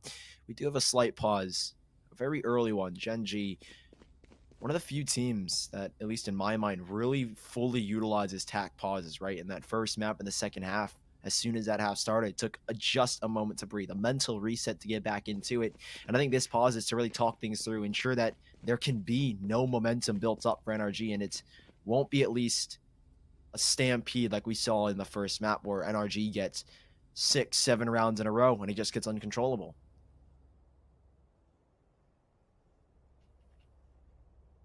And that's really the disaster scenario in a sense. Sean, he's been a whole lot more volatile in the early rounds. Get out of my way. Again, like we mentioned in the pregame, Sean, statistically the best player in this tournament thus far with a 1.84 rating. And he hasn't really been able to maintain that, really that momentum or that streak in this game thus far. Of course, the second half in the first map, I mean, that was stellar, but that was when everyone was really at a high caliber level for Gen G. But nobody can really get an opening for this squad. Win, however, low economy. So he decides to go full armor, full util, and he pulls out the knives. And he's actually the solo player over towards mid. He's the lurker in this round with the knives. NRG, just in the round before, they had a whole lot of pressure over towards the A main area, A site area. But this time it more looks like they're going for a little bit of a retake scenario if Gen G really commits to this. I mean, Som has a run it back, right? You obviously have EU with his insane hunters here. We kind of hyped him up to be the holder of A and how good he is with his utility and how good he is in these clutches. Now Quinn is looking for these rotations. He's trying to cause a ruckus, but no one on energy is biting. They've got a trip as well to cover their flank, so they don't need to worry about that. But this retake, there's the run it back, and Som gets aggressive. He's been full blinded, but so is everyone else. Infinite with one. There were the trades back, and exactly what they needed as Michael holds it down. 15 seconds left though, and EU caught off guard, but it's Som. The run it back is what he needed, and he's been sent back into the site as Quinn goes for a hero play, but NRG hold it down and the ults come to fruition. A fourth on the board, and Gen G, the time off, did nothing to help them in that one. I mean, the ults go big. EU with a lot of early pressure with that Hunter's Fury. And, I mean, he still ends up getting a frag for his troubles. And not only that, but Gen G, they had full control of sight. Som, he had made his way on a little bit earlier without really any noise. So Gen G, right when they started to get a little bit comfortable off the main advantage, Som is the one that pulls out the double kill. It's the bang-bang combo that, again, Gen G, they've been dreading about this NRG squad. It's that constant pressure that they keep showing up in these rounds. And just like that, Gen G, they're stuck back down to an eco round. Early info for EU out towards A. There's no longer a retake setup. They just have the trips in case he needed to fall back, but now I guess it's a retake setup. However, C site heavily contested. Shanks in the back. He has 3 smokes to play with and a whole lot of frag potential. Sees the arm sticking out, and that's all he needs for 2, and that's all he needs for 3. Shanks has lit up the server, lit up the kill feed with blue, and NRG have taken a 5th. Well, there you go, Shanks. A little bit of stat padding too, but he makes it look flashy. 9 kills for him thus far in this game. Now Gen G. I mean, they just have to brush it off. I mean, in their angle, in a sense, imagine them from their viewpoint. It was just literally Shanks with a couple of lineups and some easy frags. That's easy to pass by mentally, in a sense. But again, if Gen G, they start to go back in the rounds, they start going back in the timeline. It's almost deja vu. They're like, man, is it really happening again? Is NRG really exposing us this early in the game? It simply can't happen, folks. Gen G wants to stop it, and this is their big opportunity, but that is a good, well-instilled smoke down over towards the mid area by NRG, still to get a little bit of early pressure on, but the run it back is online, and Sean is looking for some space, but EU is there to shut it down already. But with that space being made, Gen G, they have control of sight. Still a whole lot of util being used. Good trade back by Kusta, as it just so happens to be that he's in the right position. Now GMD with 1. Som with a wide swing gets another. How is Som even in that position? There goes the ulti back for the Cypher. So much information being made as the network is online. Now NRG with control of sight. Win looking out for a couple of players to swing their way through, but he's fully flashed. Som with the space, EU with another one, and now it's just gonna have to be EU. One more kill for at least to take this one out, and Sean has the angle. There you go. Sean was the instigator at the beginning of the round, and Sean, he closes the book on the round as Gen G, they're the ones with the constant pressure this time, fighting all the 1v1s. And NRG, they get choked out on the B site, but it was anyone's game at the end of things. Yeah, it felt like it. Gen G, Shanks in particular, finding a kill onto Michael, who had the Hunter's Sphere. You saw him trying to play around it, sitting in the back of window, and it changes the game plan on that retake for Gen G. They were going to pivot around the Hunter's Fury, but with Shanks getting that frag, it really did become anyone's game. Now, NRG in this one, no up for Shanks. He sits on the back plat of C. And Gen G, again, constant pressure. You mentioned they were the ones taking the duels. They will be stopped here for now to allow at least Som to get the ulti online. They'll run it back available for an A-site retake. And they have a cam prepared as well by Infinite. 2 trips up. Cage is ready to keep them from pressing into the back. Gen G Are they aware of this? NRG have planned accordingly. And again, that run it back, you saw how crucial it was in the round that NRG did retake the A site flawlessly. Well, they're going to need it here again, as Gen G have now reached the site. They've reached the climax. Cage is not up. They'll be using that for the retake as well. And with the spike going down, there's that run it back, and here they go. Som just tries to make his way on through, but that's good for some space. Still not a whole lot of damage. And Gen G, this is really their biggest challenge thus far in terms of a hard retake from NRG. It's a 5-on-5, and then they go. It's Som with the first 2 frags. Shanks is here to help out. So Michael on the back lines over towards Shorts. Still has one back. Infinite essentially beaming through the smoke. He gets the kill back. Now 2v2. GMD with a good one. Michael with a flick, and now Michael is the one dictating the pressure. But now Daps, he's sticking. He's still going. He's sticking. No, Michael, you gotta be kidding me.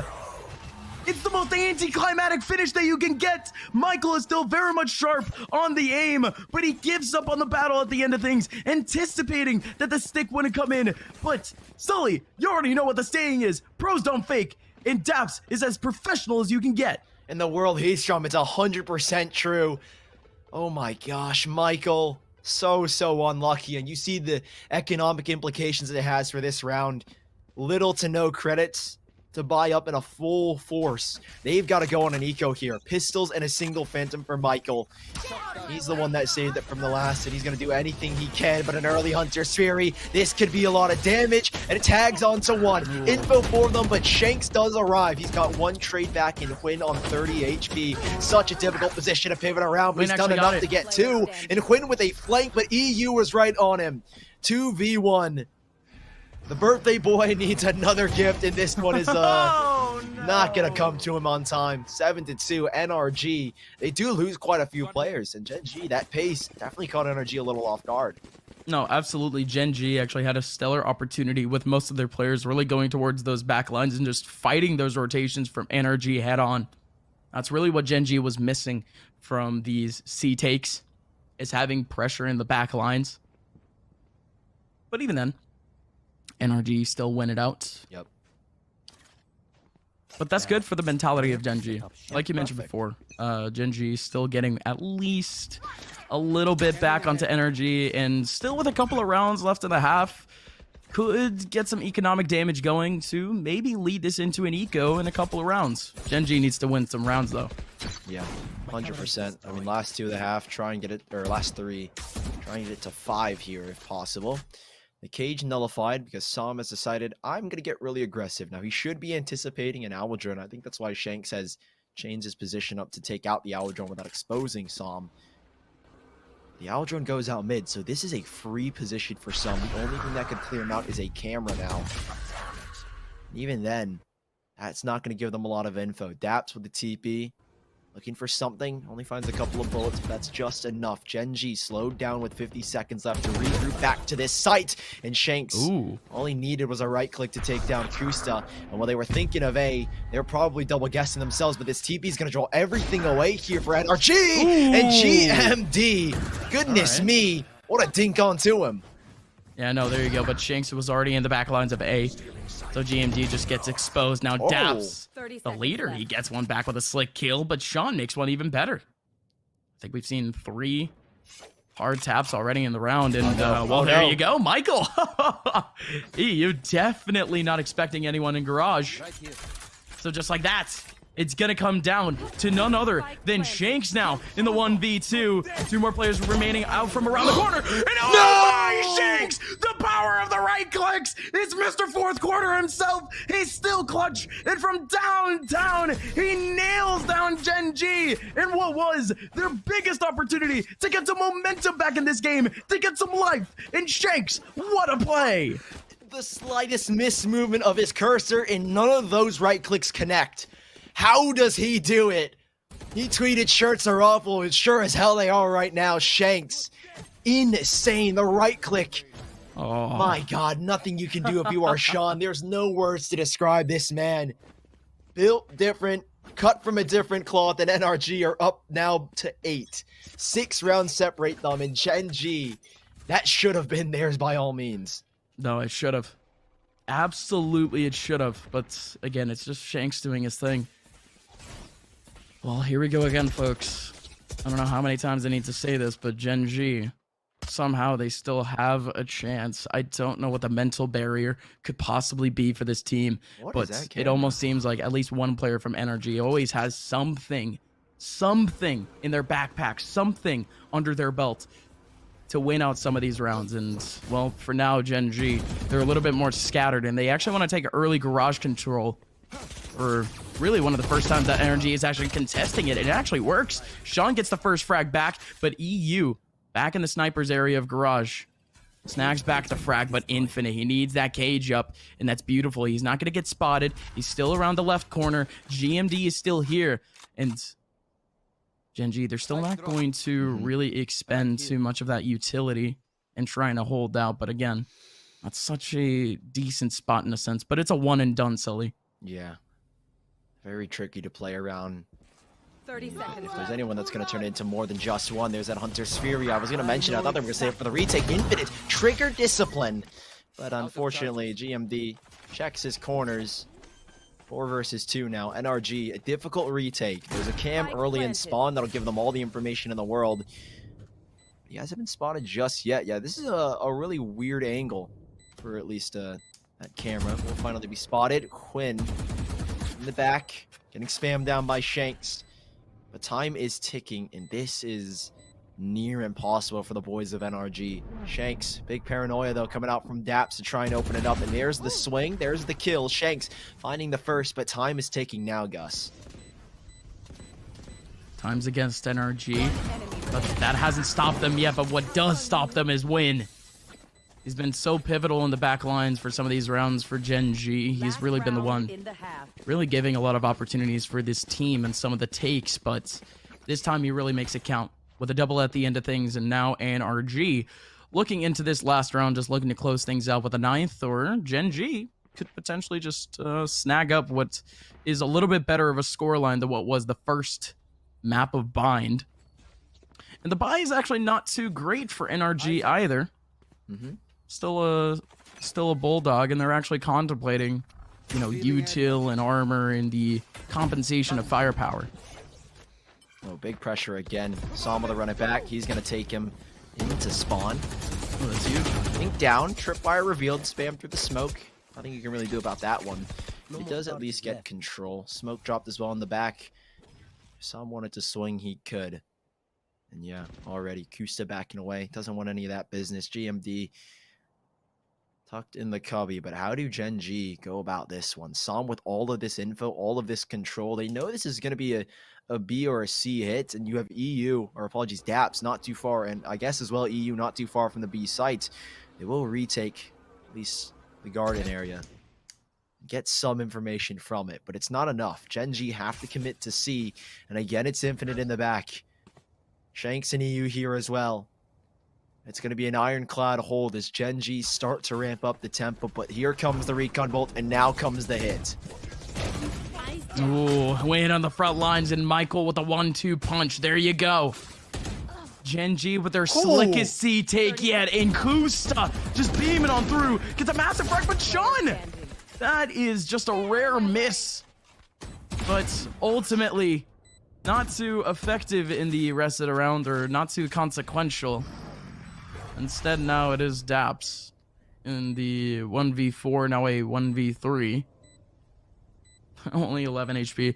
This one's practically done for, but yeah, no, just well done by Gen G off the take. 8-4, they end it. Not the best they could have gone. They were hoping for 7-5, but I think this one, with only one round between 5 and 4, not going to hurt them too much. Now, Gen G, the second half on the defensive side should hopefully be a lot easier. Now, in the past, I think Haven has definitely become a lot more split between the sides, more 50-50. NRG, again, very good on the defense and on the attack, edging with a 59% win rate on the attacking side and 58% on the defense. It's only a 1% difference, but that could change the game. Here are some of the great clips we had. I mean, huge plays. I mean, this clutch from Shanks specifically, I feel like encapsulates this entire game. He's having one heck of a series so far, topping the server at the moment. But can he keep it up? This second half We saw that Gen G were able to build themselves up their own momentum on the defensive side and bring things back to contention. Can NRG shut it down as Gen G look aggressive down B mid and NRG have their sights on A? EU looking for the lineup, and almost everyone from NRG is over towards that short area. Gen G, they've already taken on all this pressure over towards long 2, and not only that, but 3 around sight. So now Gen G, they almost seem ready and raring to go, but look at that shock dart again. Yet another lineup coming in for Michael. EU still fighting over towards long. That's the 1-2 combo again, this time using a shock dart into the ghost. Spike is still down for NRG. Michael now around the corner as Shanks, the paranoia. The near sight, it goes out right on time. Still Kusta with one back. Huge smoke. They could cover up Kusta for a little bit of a ninja defuse, but that is well done by Sam. Wow. Just the movement on him. He was essentially ready for a player to make that wide swing. Nobody else had the information. Sam just had to go for the intuition, and the rest of the team couldn't do anything about it. NRG with a good hold, and more importantly, with a round. This is where Gen G strive, though. In the high-pressure situations, when everything matters most, they somehow pull it out, and they are pulling the full buy out. Stingers, a frenzy for Kusta, and Sean sure to follow in their footsteps. Pressure is on here, Gen G. You've got a performance to show us. Down by 5. A lot easier to manage than the 10-2 half scoreline we had in the first game, where it eventually went to 11-2. But Gen G, can they replicate the second round conversion again? It's NRG with a quick take on the C side, and Shanks already with a whole lot of space. The only reason why he has so much space is because Gen G, they've given up the sight. They're going for a full retake here, Sully. There's even a hold in the flank as well. Look at Infinite's positioning. Cam set up so they have nothing to worry about. That's wonderful. This is going to be so difficult. And when you said it earlier about the C site and how big these shock darts are, well, I sure as heck know EU's got something in Infinite. All the info in the world. They've got no idea. They are oblivious, and Infinite is fed these kills. Now the retake has been dismantled with just one play, one man alone. And Gen G, it's unfortunately going to be double digits for NRG here as they find themselves 10. And Gen G, they were not prepared for anything NRG had in that one. Yeah, that is almost literally just a set hold for a second round conversion. So again, NRG, they ended up putting all of their bodies over towards long and just hiding them, allowing Infinite to essentially just have a little bit of space over towards the spawn area. And that's really what teams would do in the second round, or at least their opponents that they're the ones on the save. They get a little bit desperate. They want to wrap around over towards C. Or NRG, they've just done their homework on Gen G. They know that a couple of players, they like to go for the flanks over towards long on retakes. And indeed it happened. Infinite with a great combo. Not only that, but a paranoia comes in clutch. I mean, that is just strategical gold. But now Gen G, they need to show up. They need to pull out their own strap book in a sense, because now this might be their last stand. They have the rifles out with not too much time to go in this game. Oh, another fast play. It's GMD in the back, not ready whatsoever. Saw him running and gunning. This is what he does best. Run it back, and he's running it through the spot. I think if he was maybe given another second, win was his, but 11-4 NRG. Only need 2 more to go. And with Gen G's economic position, Gus, it's do or die here. They lose this round, no credits. And NRG on the doorstep of semifinals and the Valorant Challengers Open Qualifier number 1. I don't think we can really pass by the fact that, well, you know, Sully, there is one key on the keyboard that this NRG team really loves to hold. Like, sometimes it does get a little bit worn out, but they do order HyperX keycaps, like keycap replacements, essentially once every other week. You know what, that W button, right?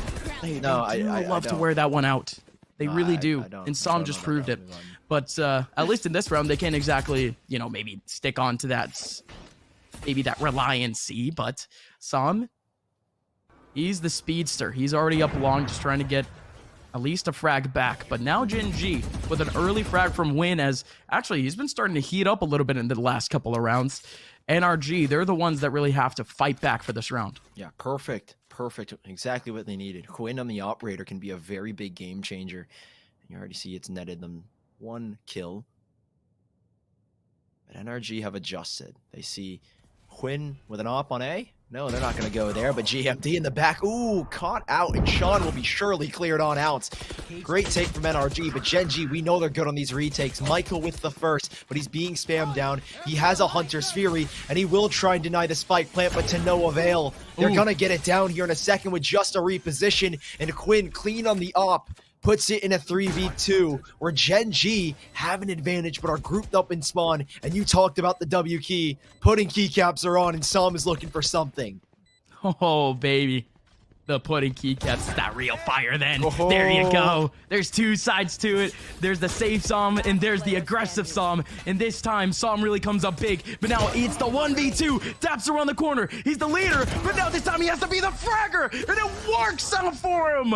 1v2, Gen G, it was their time to shine. It was their time to really get this game back on track. But it's Daps in such a beautiful position, had to wait out so patiently for that second frag. And there you go, folks. NRG 12-4. It's map and match point coming up for the NRG squad.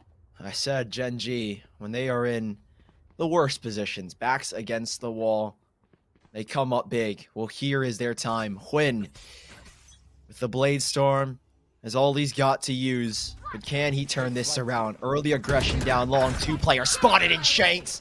Flips the switch, and he's looking to end this one early. Just like that, it's a 5v3, and the man has got the Blade Storm. He's looking for a little bit more. There's nobody in the spawn just yet. A flank coming in, but there's a trip to watch. And Gen G, how do you even attempt this? Slow and steady. 1 kill at a time. That's all that's going through Gen G's head at the moment. They have almost no information up towards that C site. Oh, no. Instead, NRG, they're the ones with a whole lot of info. That is huge off the cam, but even then, time is just getting chunked off the clock. No opening frags. Shanks able to get one onto Michael on the back line. Same thing with EU. GMD is going to get overwhelmed. And just like that, NRG, in one of the most dominant games that we've seen thus far in the Challengers, they're going to take down Gen G, and they move on to the semifinals. NRG, such a dominant performance. I said it in the very beginning that across the 3 maps they've played, they've only lost 7 rounds total. Well, here, they made it 11, Gen G, but that's still nothing to boast about. NRG looked like a whole different animal when it came to this series. They've been improving constantly, and they looked so good today, but that's not to take anything away from Gen G. Recent roster changes, but they still made such a deep run, and they have themselves a spot in the close qualifier, but it's NRG that have a spot in semifinals. I mean, honestly, congrats to Gen G. This was a very tough bracket, and we saw a lot of the top tier 1 teams go down yesterday. So seeing Gen G actually survive that entire bracket is more than commendable. They still have a very bright future with Kusta. They still have to develop him a little bit, though. Yep. But now going forward, it's really NRG that they had their rebuilding phase. They had their switch ups in their lineup, and now it is really their time to really shine. Ladies and gentlemen, we do have a couple of replays, and there's a whole lot of them for this map. So much to digest. I can't get over Shanks, dude. He had one of the best series I think we've seen from him in his career. I mean, this clutch was just outrageous. 4 kills on a Blade Storm in a 1v.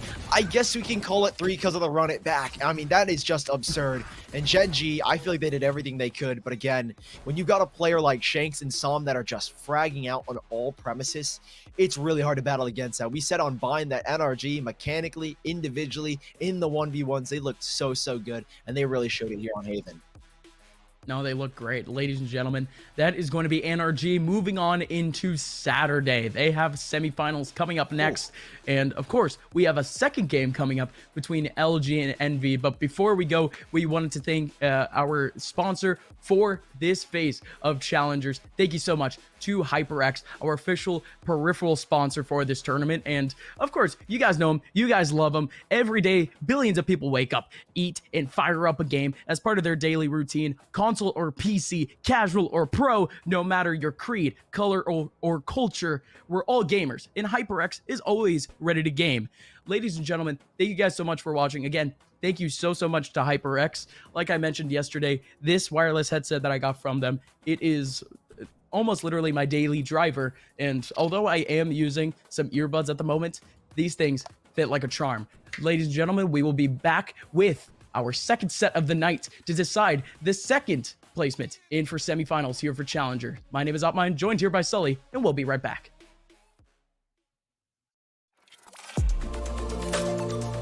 I feel like I need to defend my scene's honor here, because this is just turning into a bit of a dog battle. Like in groups always look. I'm cutting you off here. I'm cutting you off. Cutting you off. He said G2's winning it. He said G2's winning it. We need to wait till the next EU tournament, which could be in about 10 years now. Take it with like a grain of salt. No, but that's that no being fun. said, Take it super literally. Spike defused. What sound experience would you like today? I'll have the fantasy pack. Good choice. And could you make it a Cloud 2 wireless? On his way, sir.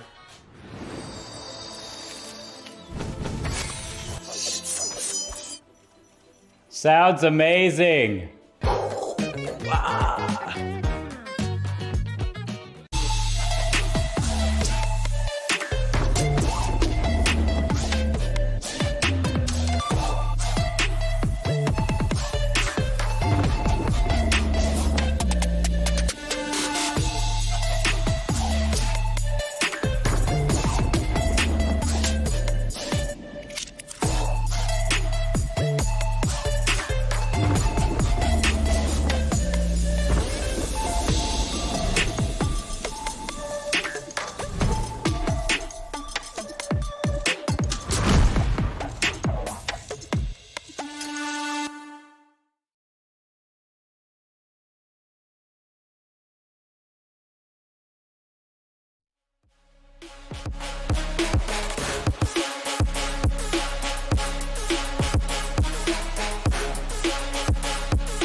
Welcome on back, folks, to Valorant Challengers.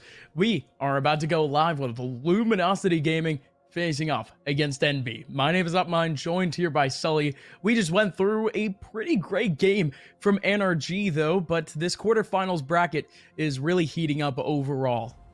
Yeah, on our sister stream, Nerd ST Gamers 2, we have got Sentinels versus Andbox. Currently, Sentinels lead 1-0, a 13-8 victory on Split. And then moving into Icebox, it's currently very, very close. I think the last time we checked, it was 8-8. Could be a little bit different, but man, oh man, that game is looking really spicy. But this game at hand, Envy versus Luminosity. Gus, it's the first time these two teams have ever met, and I would say that it's the best time to see it. LG hitting their peak currently, right? The sky's the limit. We're hoping they continue to grow, and they continue to show us in that fashion. They are looking so good recently, and Envy as well, one of the top 10, in the top 10, maybe even the top 5 or top 3 teams in North America have been looking good recently as well, only losing out to Sentinels and the Nerd Street Gamers winner champs in the quarterfinals. A rough game for them, but overall a very close best of 3. So this game has all the components to be a 3-series banger. It's weird, right? Because we were talking about NRG and how like a month ago they were like they had a really good roster. Yeah. That's the thing, right? They have an insane roster, but it just so happens to be that they never had really the tournament results to really back it up. LG has been in a weird spot ever since like July of 2020, to the point that really whenever we would see a decent result from them, we would start to get a little bit more confident from these guys.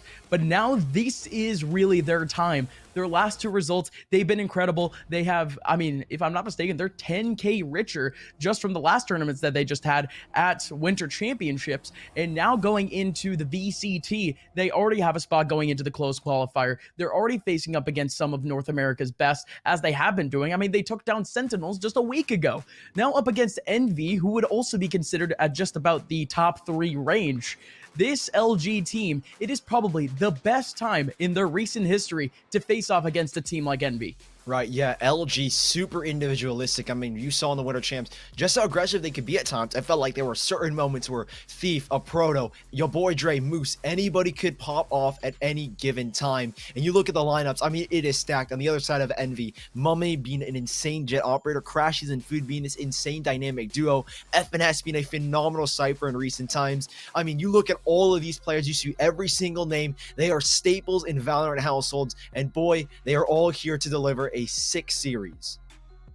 And in both of these teams, we really see a hard 3 core of players that all have insane stats. Mame, Caboose, Food. You could even put Crashies in the conversation of that entire thing. And of course, for LG, we're looking over towards a Proto, Thief, and your boy Dre. Your boy Dre and Moose recently being added to this team. They were almost anticipated to really have to impress the fans to really get on their side, especially with Moose. I mean, he joined Luminosity essentially stale, essentially dry from Valorant opportunities. And your boy Dre, he's had a long history. He's been trying this game ever since beta. He now has his opportunity with his team. He has 232 average combat score, and then Thief. Brady, the absolute legend himself, couldn't, I mean, especially from CS, he'd always been a little bit of a tier 2 monster, a bracket demon in a sense. He has 238 average combat score. This LG team, they're ready and raring to go to face on some of the best of Envy. Yeah, they are set up to take a huge victory over Envy, but the only thing that's setting us up even further is the map pool. Well, we've got Bind, Split, and Haven, the exact same maps from our last series, but just in a little bit of a different order. Bind being the map pick of LG, Split being the map pick of Envy, and then Haven being our decider. It could go to all 3 maps. We've said it from the get-go, and I am excited. These maps are good for the both sides. Bind recently has been a strong map pick for LG, and that best of 5 against Sentinels, they took it 10-13 or 13-10, and then on Split, they as well have been looking insanely good against Sentinels, took it 16-14 against NRG, and against Sentinels, 11-13. So this has been a very strong map pool in general. The first 2 maps look really good for Luminosity, but that 3rd map could be the big decider for both of these teams. really both of these teams are going to have a whole lot of fun, like you mentioned, because you still have Bind, and in between these two teams, yes, LG is now starting to heat up on the map, but historically speaking, they're not too great. Just about a 50% win rate in the last 3 months, but then you look over towards Envy, 70%. That's including First Strike, that's including so many tier 1 showcases. So Envy still able to keep up that high level of pressure. Now, I'm not surprised that Luminosity ended up going for this Ascent ban, although they do have a very high win rate at 76% and a very high just win rate in general, 13-4. You still have the boys of Envy, where almost every time that they play Ascent, they are so confident that they're going to win it at a 14-3 scoreline. So with that map being so heavily contested, it's not exactly a surprise that Ascent is taken away. Icebox, it's a little bit of a curveball option. It's better for LG. Envy takes it away. This map pool is as competitive as you can get, and I can't wait for it. Yeah, we've got two of the best teams in, I would say, the North American region now. LG recently on the rise, Envy a staple, and we just have to kind of dive deeper a little bit, right? This map, or this series, I've been saying again from the beginning, this is going to go all 3 maps, and I'm predicting it. Split, Envy, they were regarded as the best in the world for a certain period of time because of the fact that they were the best on Split. It's kind of that same thing where if you're the best on the map that nobody likes to play, you are going to be the best in the world. Now, looking at these agent compositions, already Envy pulling out the Sky, this Sage for food, and we did get a little bit of a bait for Yoro on the side of LG, but they're sticking to their normal composition. Thief on the Phoenix, Dre on the Rays, Stellar picking up the Omen, and another bait with a Viper as well from Moose, but they're sticking true to it. This series, again, lined up to be an intense one, and the agent comps say the exact same. No, absolutely. So for this map, at least, they like to play around with their duelist compositions. Sometimes it's Jet, sometimes it's Phoenix, but overall for LG, it's about what you would expect. Something that we've seen a little bit more from the boys of Envy, however, very recently, has been the integration of Sky. However, they still kept up the very basic setup of just Phoenix, Rays, Omen, Cypher, Sova. So at this point, still a couple of curveballs in the back pocket of Envy and Luminosity. It almost seems like they have the right setup or the right agent comp to really counteract this lineup. Yeah, I feel like we saw the power of Sky as well in the hands of Infinite on Bind and NRG. I mean, you saw the information that they were able to acquire, the space they were able to create, how aggressive they could get on the defense. I'm curious to see if Envy will do the same. Traditionally, Envy are very default heavy in the sense that they love to try and find early fights, take the early kills, back away, escape into the darkness, I guess, of Bind. Well, you can't really call it darkness, but you get the point. They love to take early fights, find the early kills, and then just peel away from those fights on their default. So we'll see if that holds true. These agent comps definitely always going to be interesting. I mean, the Sky, I think the biggest change, like you mentioned, for at least the side of Envy, I'm curious. Again, I mentioned the NRG aggression, but Envy, it's such a pick that's up in the air for me right now. No, it still very much is. Again, this is a little bit of a fun fact. Envy, they haven't lost with Sky in their lineup yet on Bind.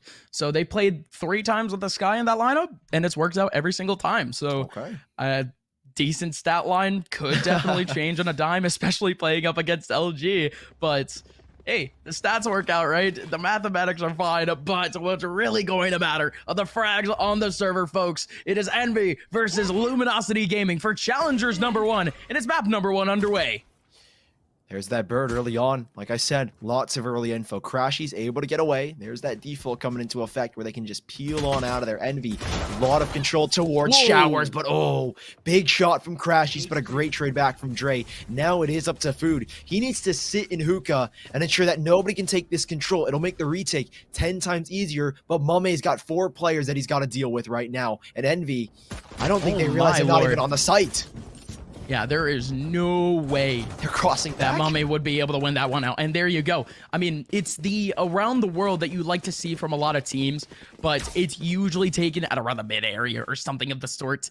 But it's one of those off-angle pistol strats that some teams, they just create almost for fun even. It's such a curveball that no team is going to expect it, and it works out for LG.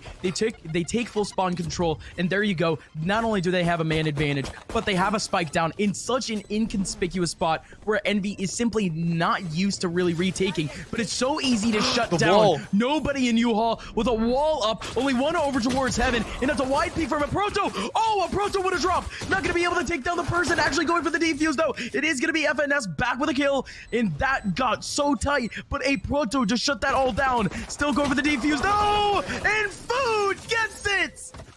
LG thought that they were slick, thought that they had the setup, but Food with the wall and holding down his line, somehow dodging bullets from a Proto. And just like that, Envy, they actually have a miracle win here in the pistol round.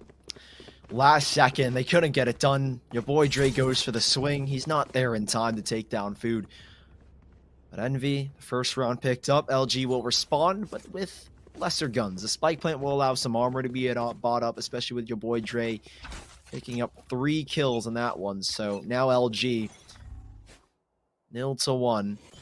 The wall ready. Slow orb there to try and prevent them from getting this control. And Food respecting the fact that they are going to get aggressive. He understands. Smoke drawn. And Food ready with a stinger. Oh, through the smoke with one. Able to adjust and could get a little bit more. A decent dink onto Dre, but they will not be able to collect the second. Instead, Mame adjusts and crashes as well. Out towards Octagon. It's good for 1 only. This is getting a little bit hectic here, but they are good enough, Envy, to find these instant trades. Coordination at its best. And LG, not much to boast about in that one, as they only take down 2 players. That's just the way of the road when it comes down to those second round conversions. Only 1 or 2 frags is more or less expected. It's still decent damage to the economy, but Envy doesn't exactly care. They are looking at a bonus round coming up next against LG as they pick up the rifles, and in Envy, they hold down on the rifles that they actually had into the last round. Actually, no, incorrect. They had 1 rifle in the last round, but they actually purchased 1 up. A little bit of a cheeky force to actually fight back on LG's buy. Blinding light goes down. No info for that one. LG have recognized the fact that those pesky birds will continue to rain down the long, and they need to be ready for it. Cam set up here by a Proto. He's looking for any aggression, and it's in a pretty good angle as well. If they want to wrap back towards the A side, he's got the info if they're coming or not. Trip set up, but they're actually on a wall. I didn't even realize this one. Envy, 2 players boosted up. Mummy falls away alongside Food. Very ill-timed, unfortunately. That wall is going to break, and they're not going to be ready for it. Food with a slow orb out. He will drop it at the perfect moment, and well, it was ill-timed, but he makes it work. Time ticks, and they're on the site here, LG, but the spike is going to be difficult to get in. No U-Haul control, but now they've got it with Dre finding Mame through the smoke. Watch out, Caboose is in that same position, going to be able to trade back. Almost a little bit of deja vu. 1 player goes in, 1 player goes out. Still Caboose looking around the corner, and he's switching up his movement a little bit. Little crouch walk action. Now it is a 2-on-3 with LG slowly whittling down their actual control of sight. And your boy Dre has the showstopper, and it hits. Somehow it hits onto Crashy. Still 1 person remaining. It is going to be FNS now in the 1v2. One last person low on HP, and a Proto gets it. Oh, FNS. What a decision there to pull out the camera, see if he could get something real close. I mean, if anything, he was going to restrict his time on the camera to just about 1 second or 2 seconds, really just to clear the angle. But it just so happened to align with the perfect time that a Proto was swinging. So LG, although they were slipping in terms of their control of sights, they still snag it back. So Envy, although their bonus wasn't successful, there you go. Although the round wasn't successful for them and the bonus wasn't successful, they still have the rifles back, and the economy is still relatively all right. Oh, nice early peek from Food. Slow orb as an instant response. You talked about how good your boy Dre was, or just Dre. He's not a doctor. He's just a boy. How good he was in recent times. Well, he's already kicked it off 7-2. Thief. Trying to steal some of those stats back. Food, easy first kill possibly, and he does get one, a little bit labored, and there's no trade back, and oh, Caboose comes in with an Omen Paranoia and springs from the teleporter to catch him off guard. Dre goes down, Moose with a trade back, but he's already on low HP, and Envy with a clear advantage in this round already. Oh, pressure as well from Mame. Ooh. Stellar.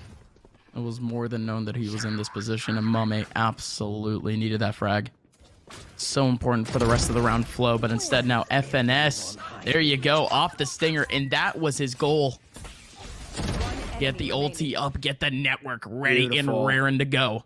The Neural Theft online, and just like that, Envy. They have all the information in the world and all the control in the world, even the man advantage going forward.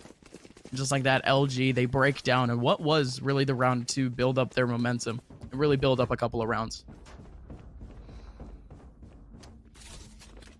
Strong map already for Envy, and I don't think we mentioned this stat, is that similar to NRG, the 3 times that they have played have only conceded 7 rounds, 2 of those being 13-1. So Envy, from the get-go, we're going to be a strong team here on Bind, and LG, they were prepared for it. So we'll see what they've got. Again, just pistols. Nothing really to sweat about. There goes that pesky bird. Lightning Light catching those players off guard. Crashes as the info. There's presence out long and has Seekers if he wants to. I don't think he'll be looking to use that. That slower will slow down the movement of the boom button. Keep those players back. Now with that pressure out long, Mummy's going to keep on applying it. Takes down Moose, and cheeky angle from Food, but it doesn't actually get him anything. I don't think that Vandal's recoverable, however. LG, well, they have hookah control. They don't have much else.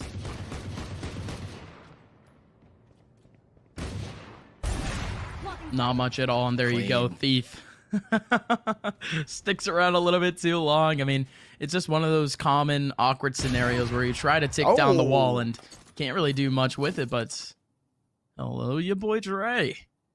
Gets one back off the Wandeek, potentially another one if he has the headshot angle, crashes with a little bit of flick, but can't get much. Instead, now it's actually the Seekers in this round going out.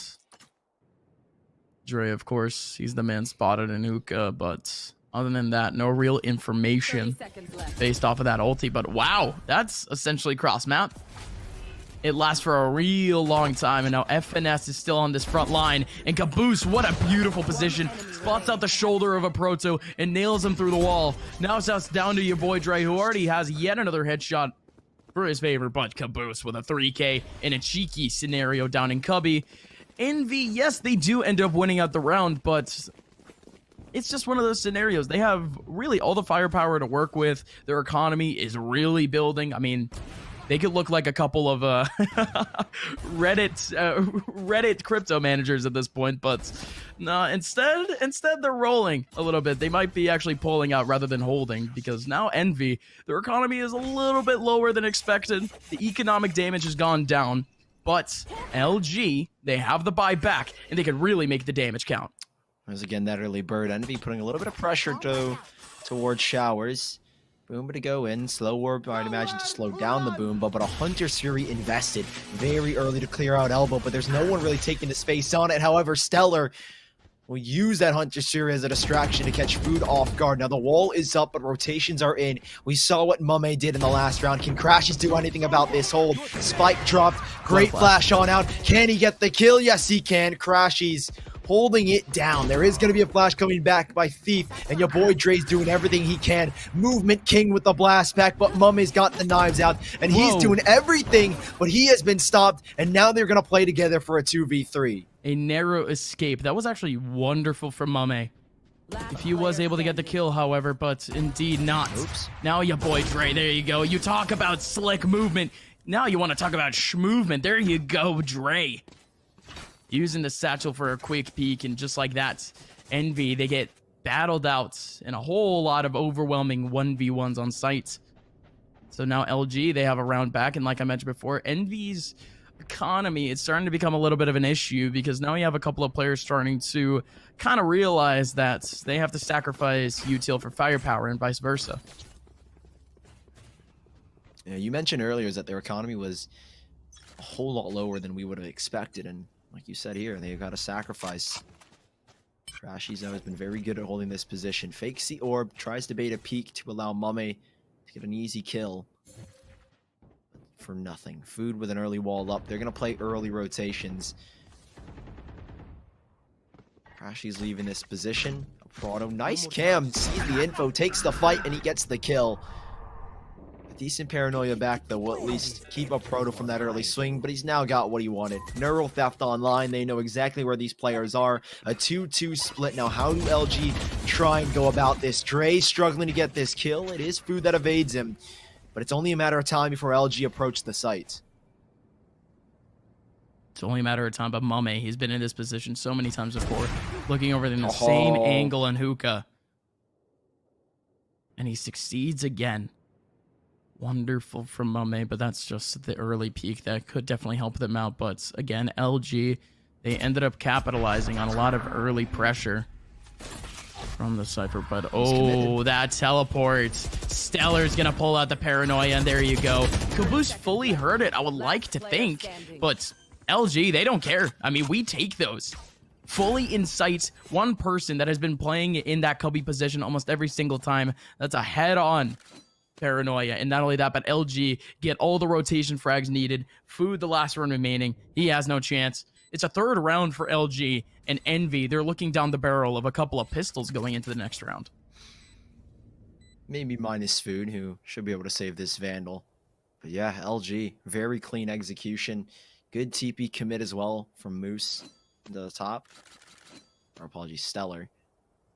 Gets that info, plays around it, good peek. You mentioned that paranoia, nothing you can do there if you are Caboose. You're kind of in a very tricky predicament where you've got so many angles to watch. Mame wasn't there to support, and Envy not gonna be able to pick up the round. LG 3-4. It looked like a very strong start for Envy, but it's kind of slowed down, and LG picking up the pace. Now you said pistols to play with for Envy, no Blade Storm from Mame. So this is a very tricky round to go about, and I think LG, they should be able to tie things up here. You'd expect them, but pistols. A couple of decent shots is all you really need from this Vandal of Food, and the round can turn around instantly. But who knows, Envy, just trying to temper their economy and set themselves up for the next round.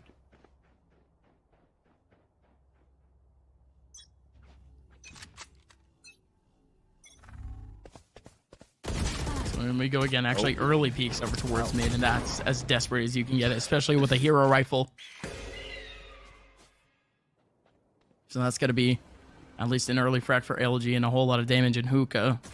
But this Owl Drone doesn't actually spot out the second player, and FNS still going to get taken down. So this is really just Envy. Whoa! This is just Envy getting picked apart, but what a shot from Thief! God, I mean, we didn't see it from his angle, but you could tell that it was absolutely nasty. It was a jump peek more than anything. That reaction had to be insane. So now Crashies 1v5. I mean, he's essentially done for. He's not exactly in a great position for exits either. So really, LG, they're gonna take this one out real nice and slow, like, and indeed they do. Thief with a good timing, and big round from him. 3 essentially stat patty kills for them, except for the one huge flake.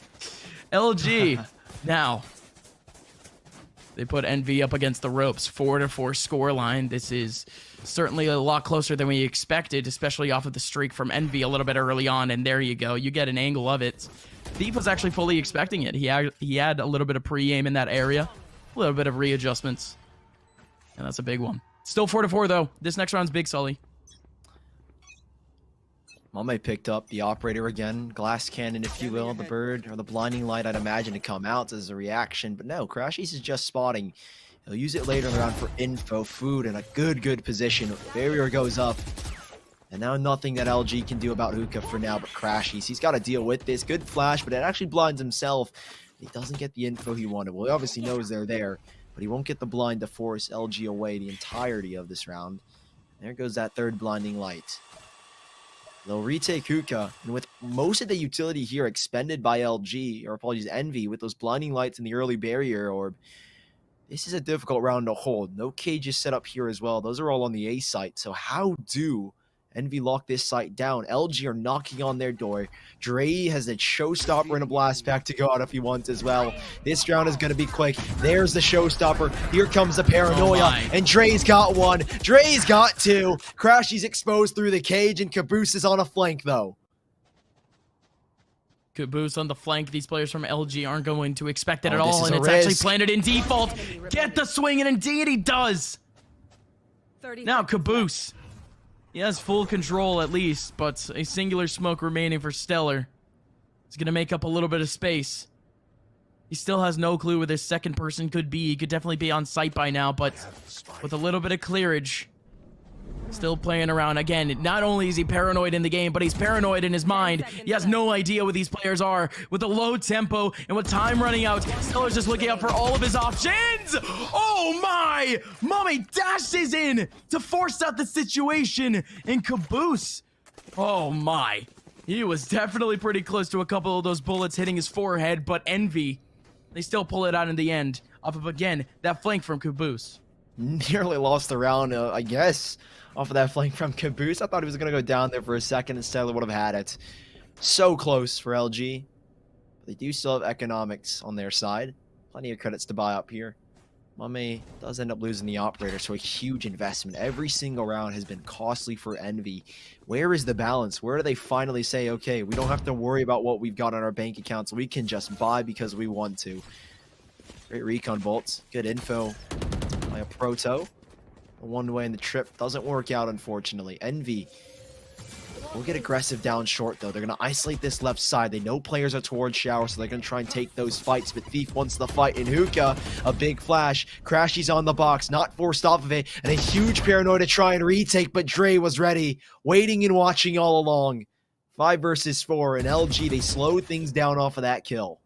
Oh, certainly so, Mame. Massive in the back line to Moose, but even then it's just false pressure. LG, they have a whole lot of space over towards that A area, but it's the B site getting targeted. Caboose has at least a wall in front of him and still no eyes, but FNS. Oh my, the beautiful timing here if he actually swings would be so massive, but he's not gonna go for it. He wants to stay disciplined, and Caboose, oh, the patience. Spike is all his. Teleports away. Now an even better angle. Thief now takes it back, but now with 30 seconds left, Thief with no information, and Envy already pretty much with a full rotation back. They hold it on back. LG getting picked apart once again by Caboose with a beautiful long play. A super slow play from Dre and Thief to try and get out of Hookah, as they were the only players there, and that time wasted gives so much room, or so much time, I guess, for Envy to make those rotations. And yeah, Caboose super patient, had the spike, had everything. And LG, well, they had credits in the last. It's starting to dwindle. And finally, a strong round for Envy to say to themselves, we can buy confidently now. Obviously, Caboose, the only, or one of the few players going down in that one, has to salvage with light armor. But Mame up top spots the drone, and LG, they are poised for the take. They have a run it back for Thief to try and open the space up. Could be a heavy battle straight on in, and there's the combo, the ulti usage. They're taking over U-Haul. A third doesn't connect, and he is full blinded and sent back by Mame, as they do have U-Haul control for now, but it is going to be such a big battle as FNS is trying to hold the line. The site is contested, and LG are nowhere near the site yet as Mame pulls out the blades. What can he get from this engagement? And LG, they are being stopped, and it's Food! Food with a flank, and it's Food for himself as he finds 3. Envy lock it down, and LG stand no chance, no spike down, and Envy have 7. Unreal. Food. We've talked about so many players in this game getting such optimal timing, and just like that, it had to be Food. I mean, we have to run that one back. Nobody looking over towards the short position. I mean, usually you would only have control of this position if you're LG after that spike really goes down, but with Envy making it as laborious as possible, as painstakingly difficult as possible to get their way on site, you had the boys of Envy really holding it back. But that is actually a really weird setup in a sense, because the wall goes up a little bit early and you can potentially get an early pick off of it, and by the time you can even react to it, the wall is already up. So decent, actually, over in Hookah. So Envy still very much implementing some cheeky strats, and not only that, but a one-way smoke as Mame is looking for more.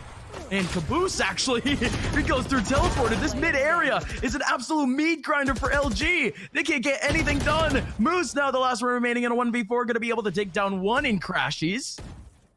Couple of players in long, and they anticipate that Moose had actually gone into the site, but never mind. A little bit of a cheeky run peek, and FNS with a couple of spams The pre-fire in on Moose is going to succeed for the last run of the half. Envy systematically and in a pinpoint fashion take down LG to win at the half 8-4. Heavy lead going into this one, Envy.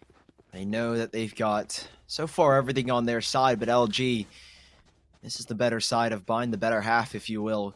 They need the piss around specifically to get the fire beneath them, or the hot hands, if you will. This is not the LG we hype them up to be, but they can come alive. Dre has had a phenomenal game so far, 16-9. No matter what happens, he has been shooting on all cylinders. And Envy, there's only a 4-round lead between them and LG, so they need to maintain this. They need to keep up the momentum. LG, they love to get streaky, and you can't let that happen. Already, 3 players stacked on this A site. Early control here for Envy, but they slow down. Just because they have this deep of a control doesn't mean they're necessarily going to commit. They're going to feel out the map, see what else they can get. They have a cam deep into market. Catch anybody pushing through B, and a trip set up on their flank as well. So here's the commit. The Trailblazer goes in, and RLG ready. They've got to be careful of their flank. You do still have Caboose sitting in showers, but these shells, these utility from LG are holding them back and giving at least LG more time to adjust. More time to adjust, but still so much time left on the clock, so not too much pressure now on the boys of Envy. It is going to start to really settle in real quick. But this early util usage could definitely go against the boys of LG, but you can kind of tell what they're going for. It's the early util usage, especially in a pistol round, that they want to hold down the line off the first contact. They want no chance of a post plant, but what? How does your boy Dre even get that kill? Peripheral vision, ahoy, he's actually able to get it down, but now in we go with an actual take from MV with just about 30 seconds left. Stellar in the back line, can't take down Caboose, so instead the pre-aim from Thief was good, but he's still a little bit paranoid, waiting for a couple of players to swing from sight, and indeed it's successful for MV. LG now with only 2 players remaining, trying to make their way back over towards Short. That's a big cage that isolates the battle over towards site, but he's actually jumping into the cage. A Proto gets one back. Moose, he had to set that one up. He had to get at least a pick on site to make it worth it. But instead, Envy, they take their time and it's worth it. 9-4 scoreline is, again, LG in shambles as they have to go for a couple of pistols. Nothing you can really do about that one. Envy played so patient. They use every method in the book to scout out and get control. Envy take the pistol, lead 9-4 now. LG, like you said, have to go on pistols. I would have liked to maybe see a full buy, but I don't think they had the credits to back it up, right? They didn't get all 5 kills. They didn't get it even 4. So it's a very difficult reaction to justify in a forced buy here. But still 5 rounds. Nearly taking his head off. The boy Dre nearly takes down Crashies early with a quick share of shots. Again, Envy, so patient. This is the default style that I was talking about in the pregame. They are very slow, very patient, want to take fights, and then peel away and play the contact. As LG, it's only 1 here. Moose alone on this B site. 4 players stacked on A, and Envy grouping up slowly for the take. Once more going to feel out the site, but what can Moose do? He's got no util but a recon bolt and a classic in his hand to try and deal with this push now.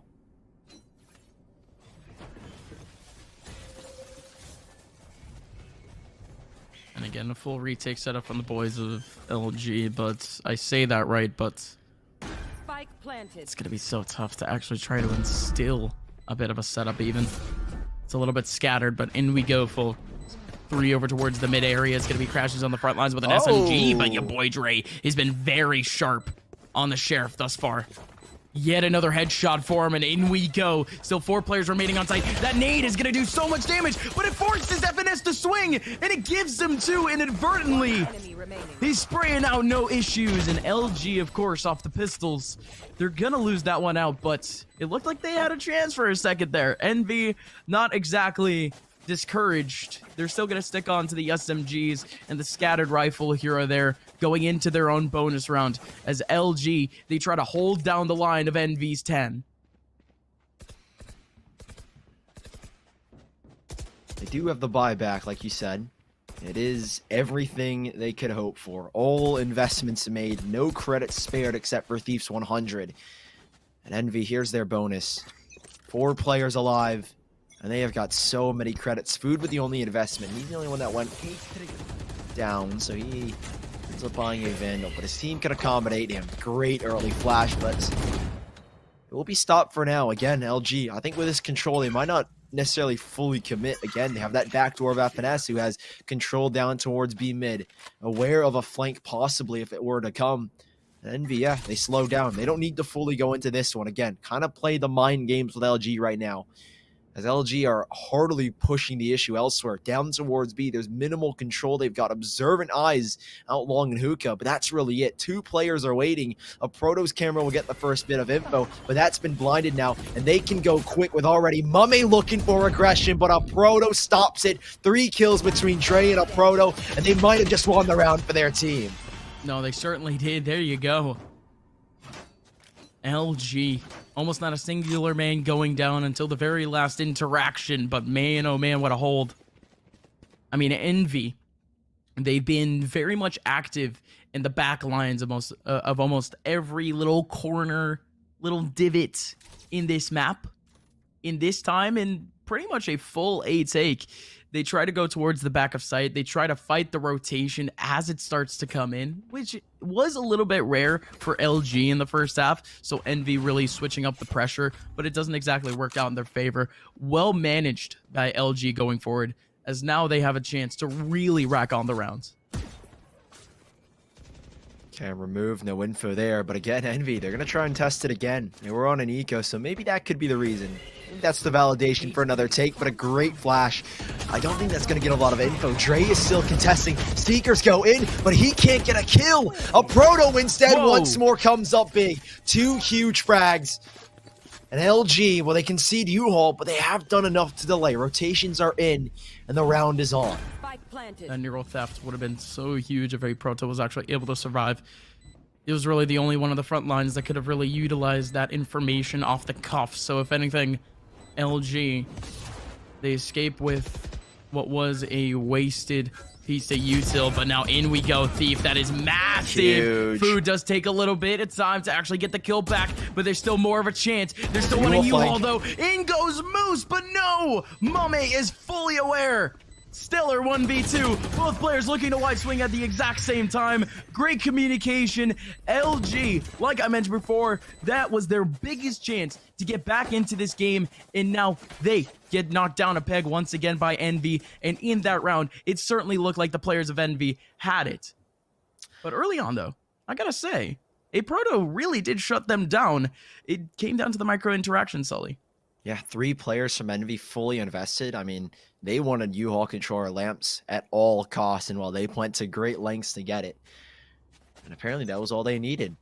Big hold coming out from Envy on the retake as well. Now, LG, you said they're knocked down a peg. Well, they've been knocked a leg off. Not a lot of credits to buy up here. Guns will be scattered. Buys will be weird from here on out in Envy. Looking for the 12th. Again, this default style. We've seen a lot of major commitments towards A, actually, in this second half.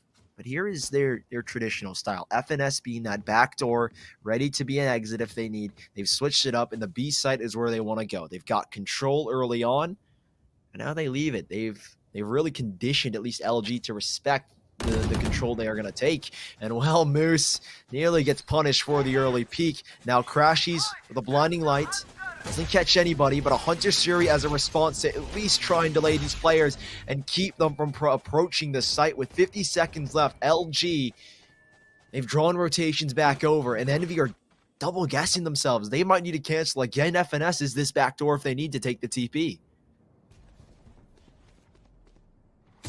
I would be double guessing myself too, especially with LG still showing presence on the B site without really actually having to peek out.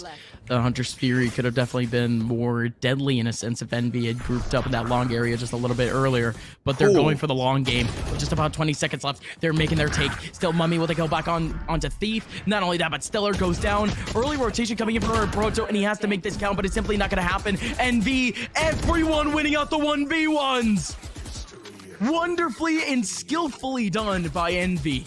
Luminosity almost had no chance. I mean, they still grouped up 3 over towards that B site. It was a massive opportunity, but Envy still made it count. 12-5. This is map point, Sully, and LG, they're down to Stingers for it. Definitely not the best of looks for them. I mean, incredible shot from Monday, a proto. That was insane. That shot was a little crazy, but LG, they did their best. It was such a rough take. I mean, you mentioned it, show presence without really showing themselves. They didn't really need to take any peeks, but Envy, with no one taking peeks, they're like, okay, we'll take the area that you're not going to check. Becomes really rough for Envy, or apologies, LG. You know, the cam early on, Thief will take it down.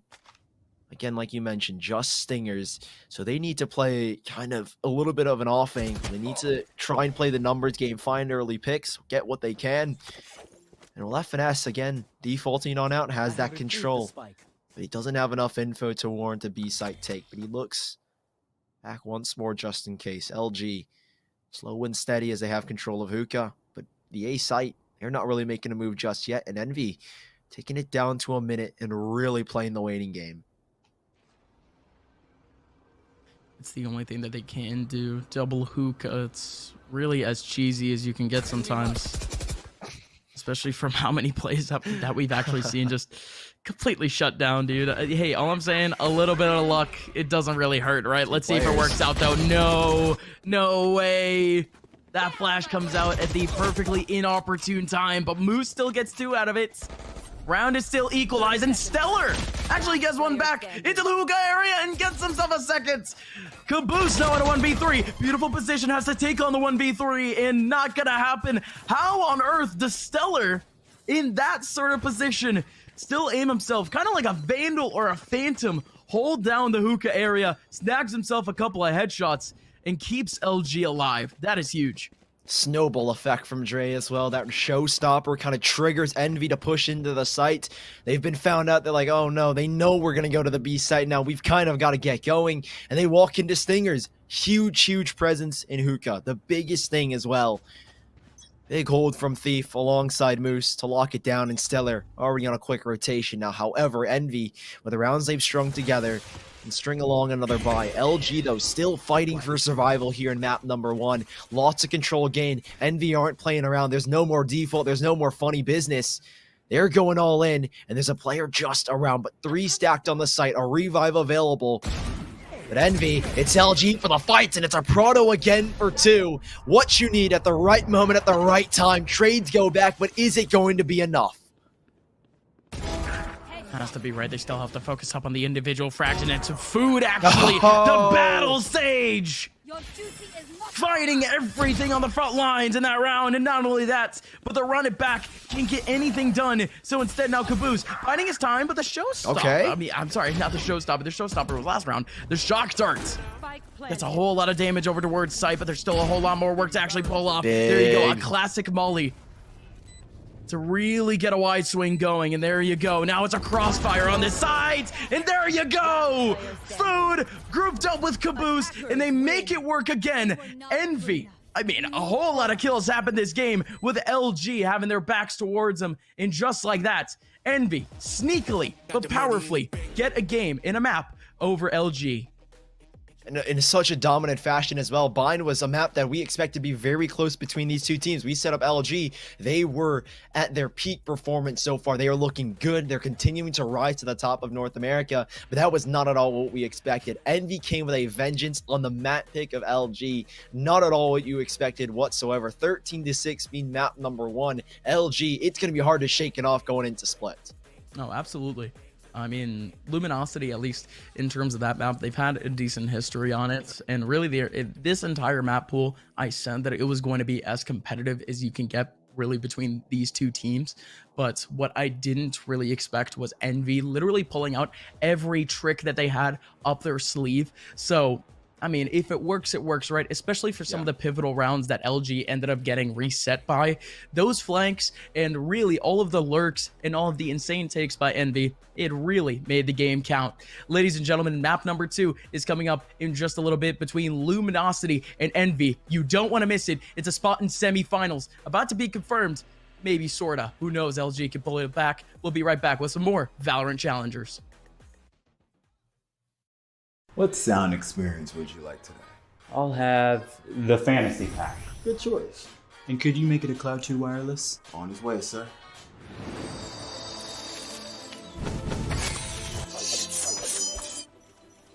Sounds amazing.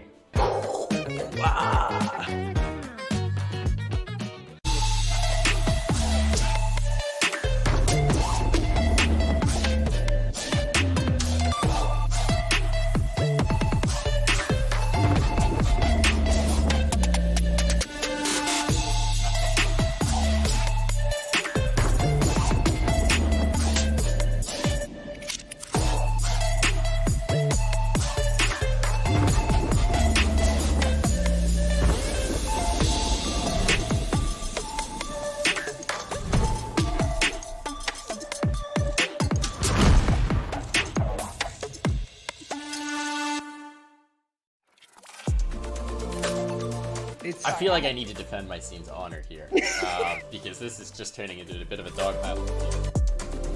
Like in groups always look. I'm cutting you off here. I'm cutting you off. Cutting you off. He said G2's winning it. He said G2's winning it. Need to wait till the next EU tournament, which could be in about 10 years now. Take it with like a grain of salt. No, but that's that no being fun. said, Take it super literally. Spike defused.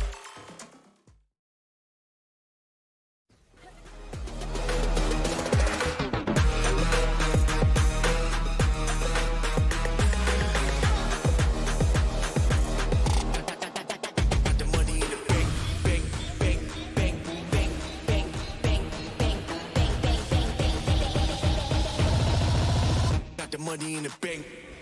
Hit you with the 808. Hit you with the. Hit you with the bank.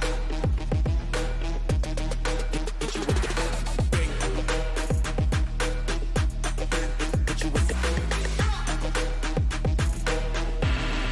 Hit you with the 808. Hit you with the. Hit you with the 808.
Welcome on back, folks, to the Valorant Challengers. My name is Upmine, joined here by Sully, and LG and Envy has already kicked off with an absolute bang from Envy. I mean, what a map from them. It's not exactly what we expected from the Envy squad in terms of maybe individual battles, maybe the plays here and there, but oh boy, did it work out for them in the end.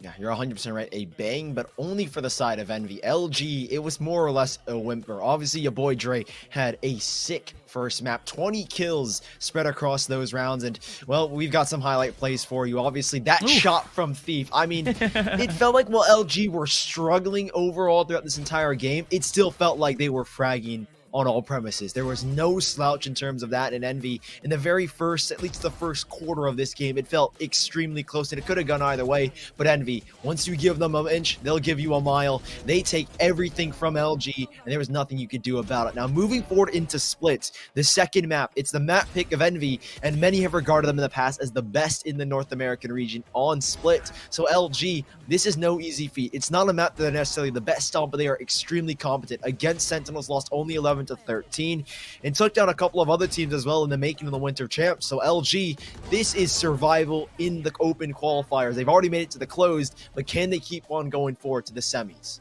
I mean, surely so. Envy has had a very good history on Split, but they've had their whimpers here and there in these last 3 months in a sense. Well, I guess you could say in the overall point of view, yes, 70% win rate throughout their entire history on the map. But if you really look at it from a Microsoft, 5-3, almost even in a sense going into this tournament. But it's really not only that, it's Envy really innovating on this map, having some historic battles. Even I think at one point they ended up beating T1 13-1 on this map. Split has been really free real estate for this team, but it's almost been the exact same thing for Luminosity. In fact, other than Ascent and Icebox, this map is one of their best out of the main three. Split, Bind, and Haven. Split is the best out of those three main ones. So if there is ever a chance for LG to take away a map from Envy, this is it.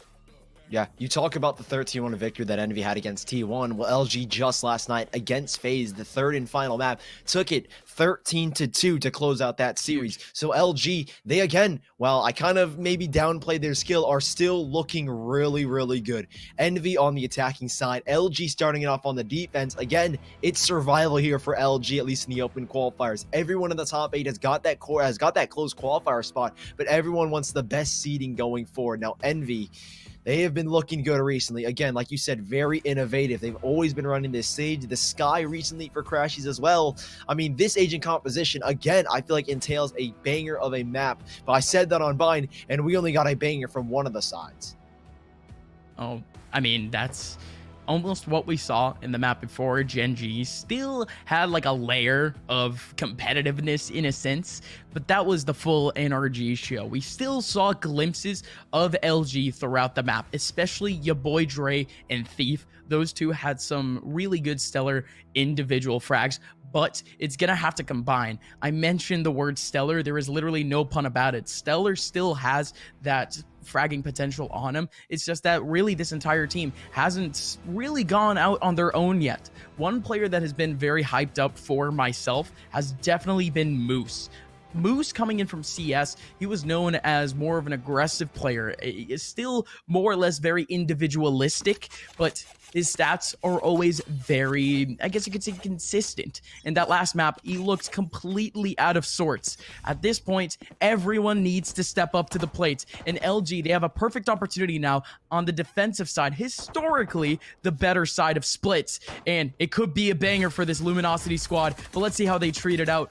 Wall is actually going to go deep into Heaven this time, but Envy, they already have full control of the mid side. It might be making their way into Elevator. Still a couple of decisions to be made as LG, they buckle down.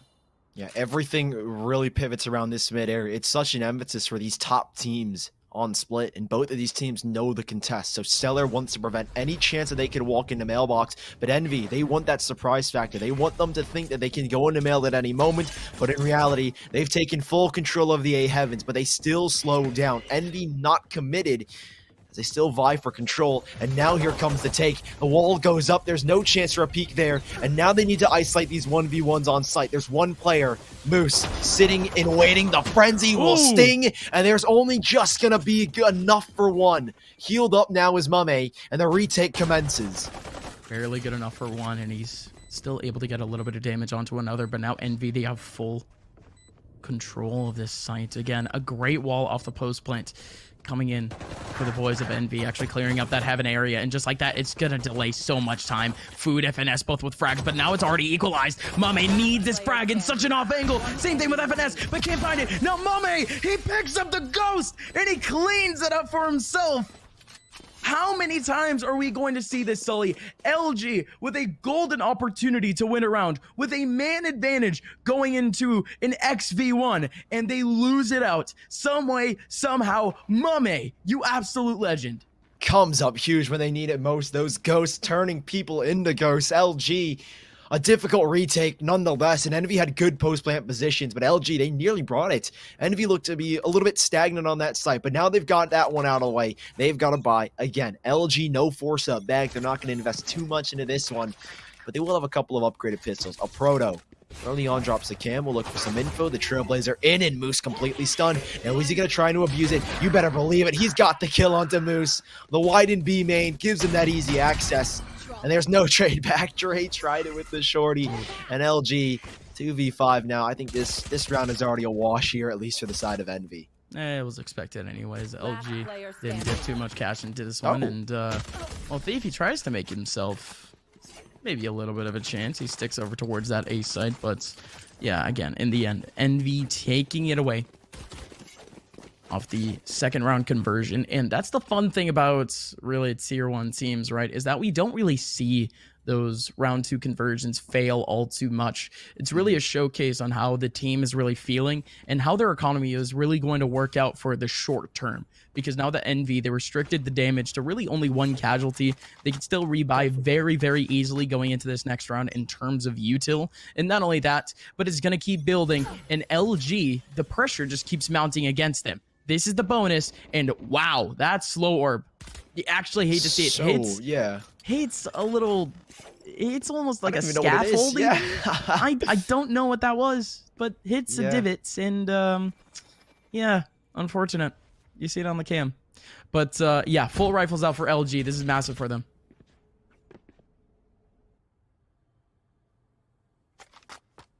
Crashy's continuing to spot. Doesn't get much from that. They're playing slow. Again, mid-control is the name of the game, Envy.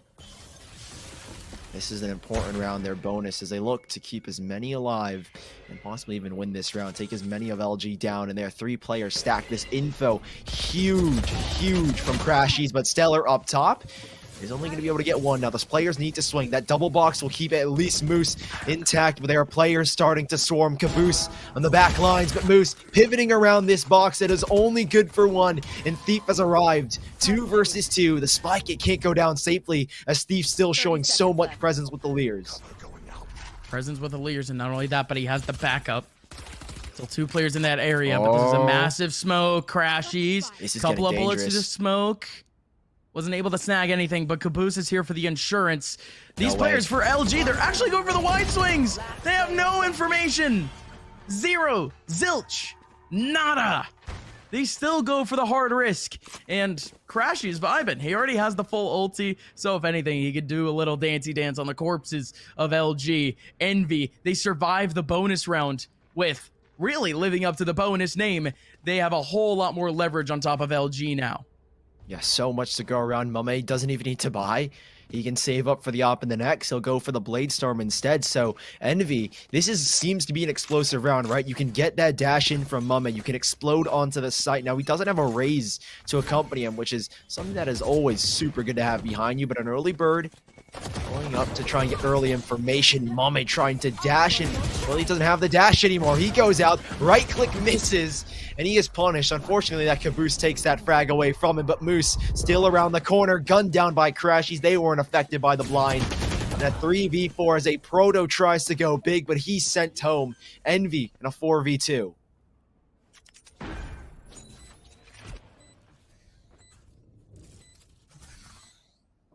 there's really not much that these last two players can do. They already know that at least laying around, they could upgrade their guns or something of the sort, especially going into the next round where, again, they're going to have to reinvest and their cash isn't exactly a great option for them. So a couple of exits could work out, right? And indeed, nice shots in from Thief. Gets a little bit of damage in, and Crashy's going a little bit nuts, getting all of that information. Cheeky jumps. There's still one up top. But again, Envy, just like that, they're going to be able to win the round, but not without a couple of casualties. 2 off the post plant. And wow. Okay. Stellar actually going to go down to it. He might have actually aimed down for a rifle or something on the floor. He wanted to get a little bit more time and wasn't patient enough. Don't really know what happened. We kept the cam off him, but okay. Envy now with a 4-0 start. No one from LG was able to really garner too much in that last round in terms of economy, but now looking at least in terms of the setup from Envy, still going for a little bit of a split, but more defaulty. Yeah, Mame now back on the op as predicted from the last round. Crashies has been very good at holding this control. This blinding light has been so useful for info, and Mame, you hear the op shot ring out, but you've seen the kill feed. It's Stellar instead, who takes him down. Early advantage, but a revival available. If Food can cross safely to his body, Caboose is going to ensure the safety of his teammate, and he does take a little bit of a peek, and he gets maybe a little bit too into the mix. Food good with the trade, but 4 ults for LG. Again, Stellar has a revive of his own, so Envy, they're playing a very risky game right now. The advantage can easily go back to LG. Envy, that default has started to run dry as FNS has to back away. They need to group up and take a site now.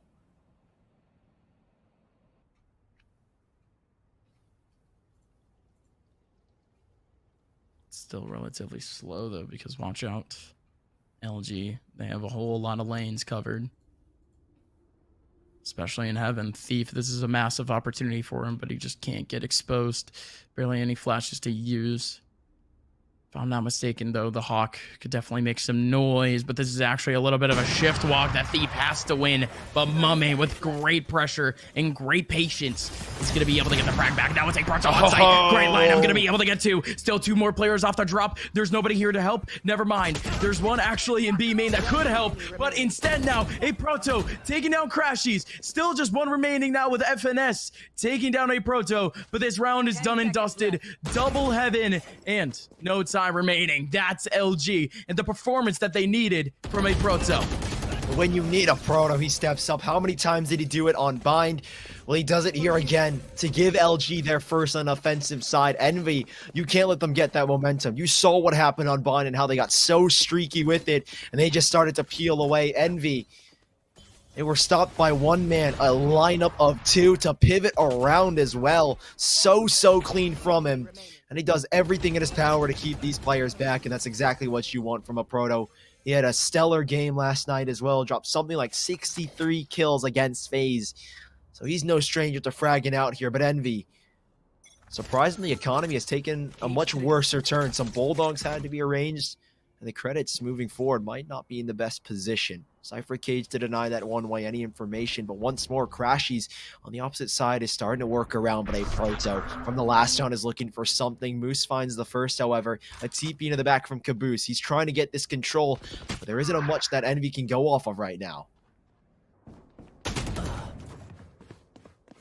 No, not at all. Stellar just takes down FNS in what was essentially an info battle. Tries to go towards the back lines, and wow, Caboose all in his lonesome. Taking down Sue. And not only that, but his teammate is already ready and raring to go with a control back, so that's going to be a plant down. 2v2. As Luminosity, as they pick up a little bit of steam, they need to keep up that momentum. And the one player that could do it is definitely a Proto. He had a couple of kills in the last round, but Stellar is actually going to be on the front lines of this one. He's most likely going to be the first man to fight down in hell. Caboose, he's been insane thus far, and he doesn't lose these ones out, but he does anyways. Mame on the front lines, and Stellar and a Proto. They split up the responsibilities, they split the frags, and they're going to take an entire round for LG. Envy. Boy, what a chance that was to take away a whole lot of confidence and momentum from LG, but instead now, LG still has a huge chance. Second round on the board again. Envy's economy taking a huge turn for the worse. Mame will be able to pick up the Blade Storm, but again, Bulldogs are ranged. Caboose will have his. LG, can they convert this one? It'll break Envy and possibly give them a chance to tie and maybe even take a lead early on. Envy looked good for the first 4. Their defaults aren't necessarily working out anymore. They can't get the kills. LG are giving them nothing to play with. They're playing around their own utility. And Envy, how do you adjust? Does Food slow or get stuck again? Let's hope not. This time, it's all good. Lands exactly where you want it. Mummy, the solo lurk towards B. Crashies has been playing here in the past, and the Boom Boom will reveal him, I'd imagine. Just for now, he'll be fine. Here. A Proto in the back. Heaven conceded except for a trip. They'll be walking in, and Thief is ready. Sitting by the line of... Oh, taken down, I was going to say, on the zip line. And Food rips him apart. Envy clear out Heaven. And now a Proto a little bit paranoid, as there's nobody watching his screens unless these rotations get here quick enough. Here. That slow burn once again. Stellar. Still over towards the back lines, but what a setup. Food completely covers off the back line of Heaven with his wall to make his way down into Elevator, and the information has been spread down over towards B, with the 2 players here just buckling down, just getting ready for this take. Your boy Dre, he takes on a Paranoia, but now he has the showstopper, but Food with the off angle takes him down, and Mame from essentially out of nowhere wins out his own battle on the B site. 30 seconds left. Yet another 1-2 combo, but this time it's in the hands of Envy. And now it's the exact same duo, but with a whole lot taller of a task. A Proto, Stellar, have to make their way on, but it does look like at least one of them are looking for the save, and now it has to happen. Crashies takes down Stellar, and in Proto, the best thing that this man can do is take things frag by frag and potentially go for a save. Just a couple of exits, man. Yeah, no, he's got to go ASAP. Envy has more than enough control. Time has ticked down. And oh my. A little bit anticlimactic, just a little bit of a right click. But Envy, I mean, you got to think about the route, right? That was a massive take over towards A for how much pressure they actually had on the B site. Right, you have Mame lurking, though. That's the main thing that I think dictated where Envy were going to go. The wall goes up where they have in control. They understand rotations. That's the key thing, like I mentioned early on, is taking mid control and understanding how the rotations are going to work. Envy, very aware that players are going to rotate back towards the screen sides because essentially a Proto, like I said, completely off guard, and they timed it perfectly with Mame. That wall goes down, Mame swings out, and Envy takes the round. Now, LG, that was an important one. Economically, they would have been so set for the half. But now they've been battered down to just pistols. Crashies will take control. It's your boy Dre sitting up in the corner of mailroom, and he's got a delivery. It's one sheriff, but not more. Good trade back, though, from Food. Seller to find a second for LG. They've got an advantage, and Thief could steal another one away if not been for Mame. 40 HP, and LG have got info off a neural theft. Oh, surely so. Now watch out for Moose. Big. Still holding it down. He knows that there's one more on site, but Mame in such a good off angle. This could just work out in his favor for at least a kill back. But Crashies, oh, split attention. Still splits down for at least one kill back, but a Proto gets it. Mame 40 HP, waiting out for the peek, needs the headshot onto Stellar, but it simply won't happen.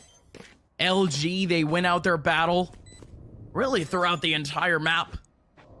That elevator in mid area has been so contested, and LG, they make the right moves and actually starting to fight that one out 1v1. And Envy, with barely any options, almost desperate in a sense, they split up. They needed some heroic plays, and it doesn't work out. 3-5. And a little replay from Dre. Could have gone the second, but it draws enough attention away to allow Stellar to swing, and Moose, great adjustment as well. It looked like for a second he was going to go down instantly with that second swing, but Crashies wasn't able to collect upon it. LG, 3 rounds up, an eco essentially with one hero rifle, turns into a win. No Envy, this is a fast play. They've got Seekers, flashes, everything they need. Slowing it down just a tad bit, trying to play the default out. They're really trying to play this default out. They want to instill in the mind of LG right now that they're not going to be committed, but they are. Like you said, one player in the back. It's Moose who's overwhelmed, but Moose deals with one. Spike will go down. There's no revive available, at least for the side of LG, but Food has brought his teammate back for a 5v4. Oh, well, watch out. Food wants to take this advantage all the way to the moon, boys. Food still taking it forward, and now one more player over towards the ramp area, hidden behind at least his own shells, but even then, FNS is there to help. 2 more players remaining for LG. They're both stuck. Oh no, both stuck in a weird position, but they're actually still able to get the kills. I don't know how this happens, but a Proto and Stellar always remaining as the last 2 players in the round. And oh my, Stellar gets this kill. He still has a wall and he can play up with time, but it's simply not going to happen. Crashies gets the kill and Envy still hold on for the win. 6-3, LG with 4 charged up ults. Dre the only one off of it. But these ults can come in so handy. The revive, the Omen ult, the TP. Get so much information. Now Envy, economically, they are again struggling. It's been the battle, the war of attrition between these 2 teams, and LG, they find themselves with another bye, a risk. Dre has been dominant in mailroom. He's going to take it up with a judge this time. LG, no more messing around, no defaults. Looking for control mid again, though. Thief is the one to peek. He's got Leers to swing, and Dre up close with the Trailblazer. A slow warp to stop it, but they do have info. That's what they were looking for. And off of that, Envy looking for a little bit more. Big flash, big swing, but Stellar not able to get the kill.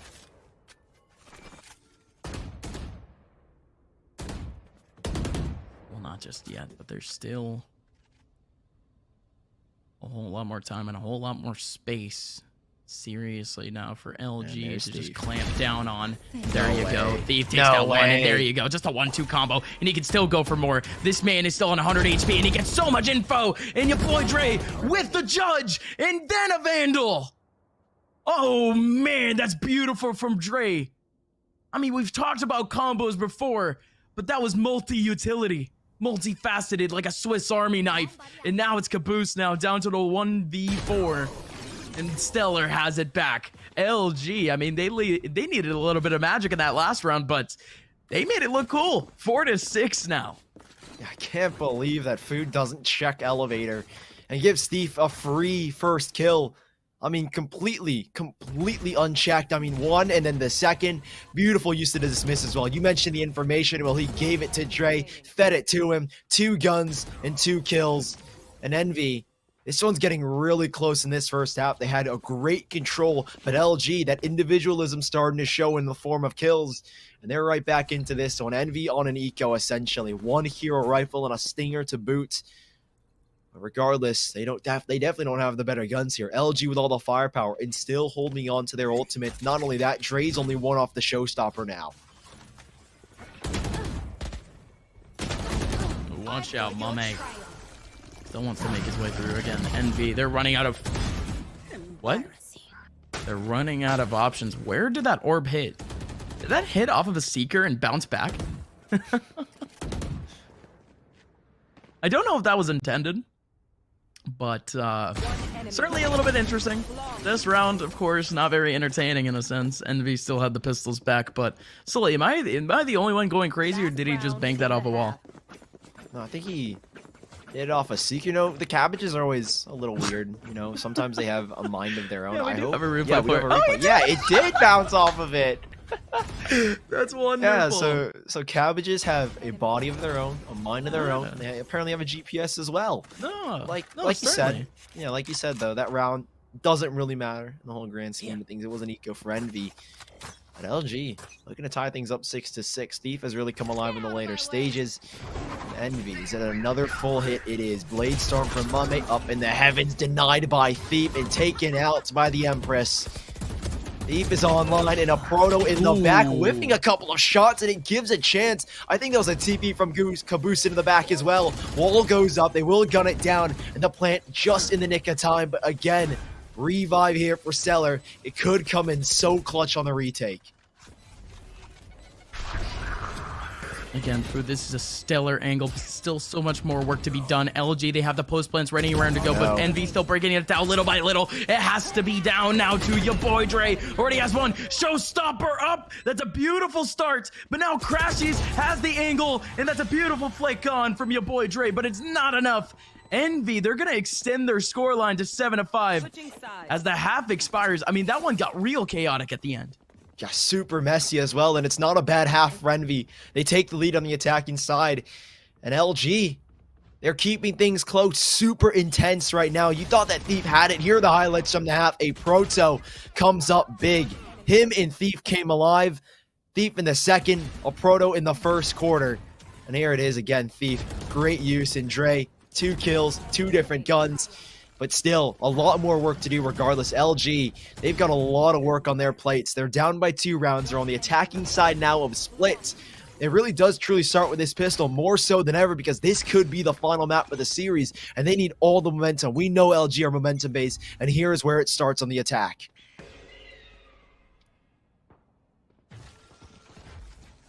Again, we anticipated Split to really be a strong map for both of these teams.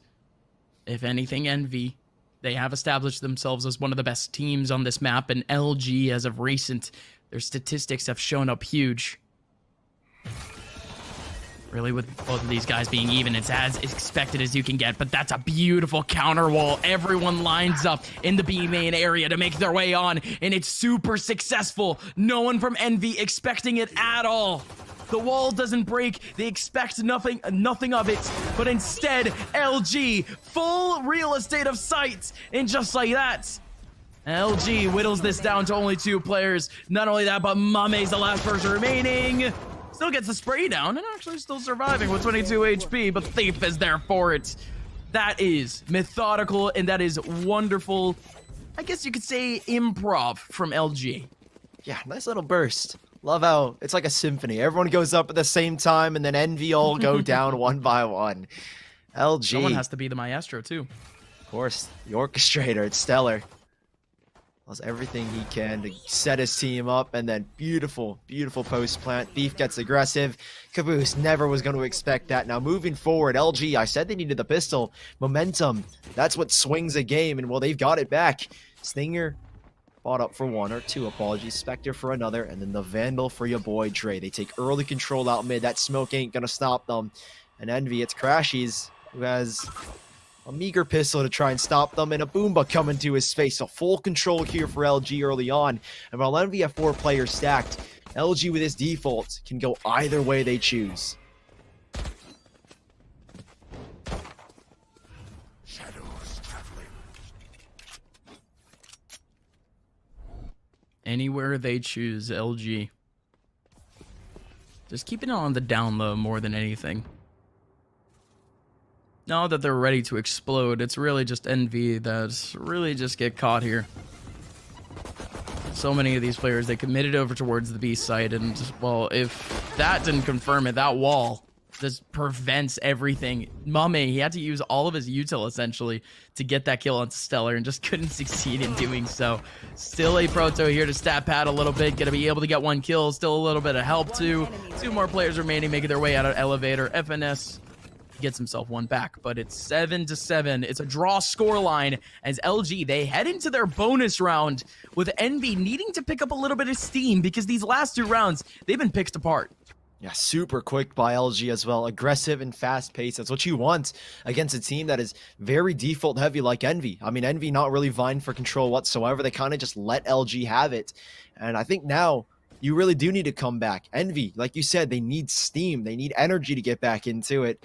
And, well, with Luminosity, with their bonus round, won't be looking to invest too much. Crashies, early bird, can get some information, but he does end up holding on to it. Late bird blinds 2 players, and they can take control back. However, Stellar's jumped on top of the box. He's trying to take a fight, maybe battle for it back. Stellar! Oh, my. Okay. Nice clean shot on the Crashies. Where's the ball back from Food? The paranoia is the response, but he is blinded, and Dre is trying to take him out. But Food, what a hold in the heavens.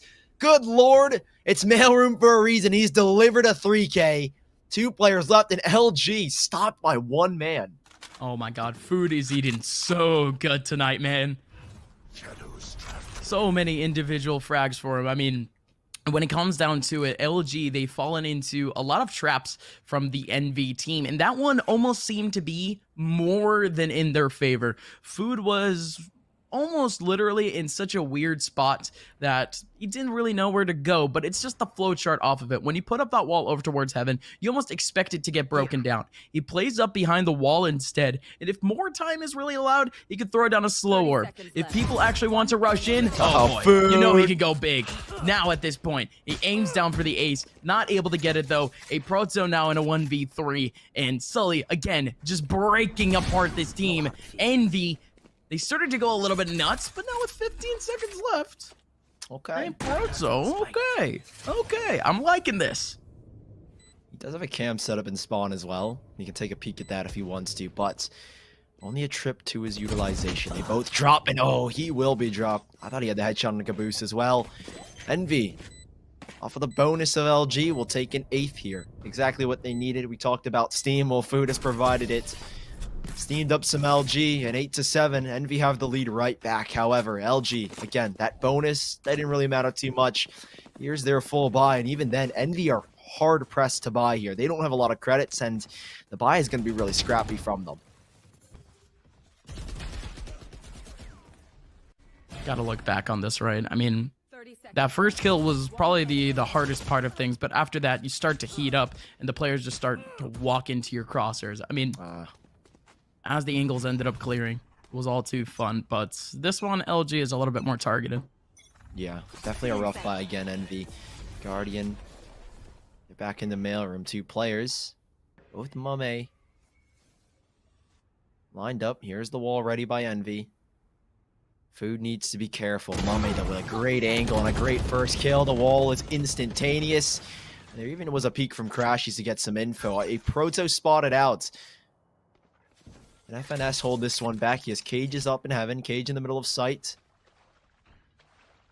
So we'll see if Envy are prepared for it. A Proto spotted again. Info collected for both sides. They're trading back and forth. And still LG heavy back towards mid, can get the revive onto Thief, and a Proto catches Crashies completely off guard. LG have turned this one back and have somehow taken the lead in terms of manpower.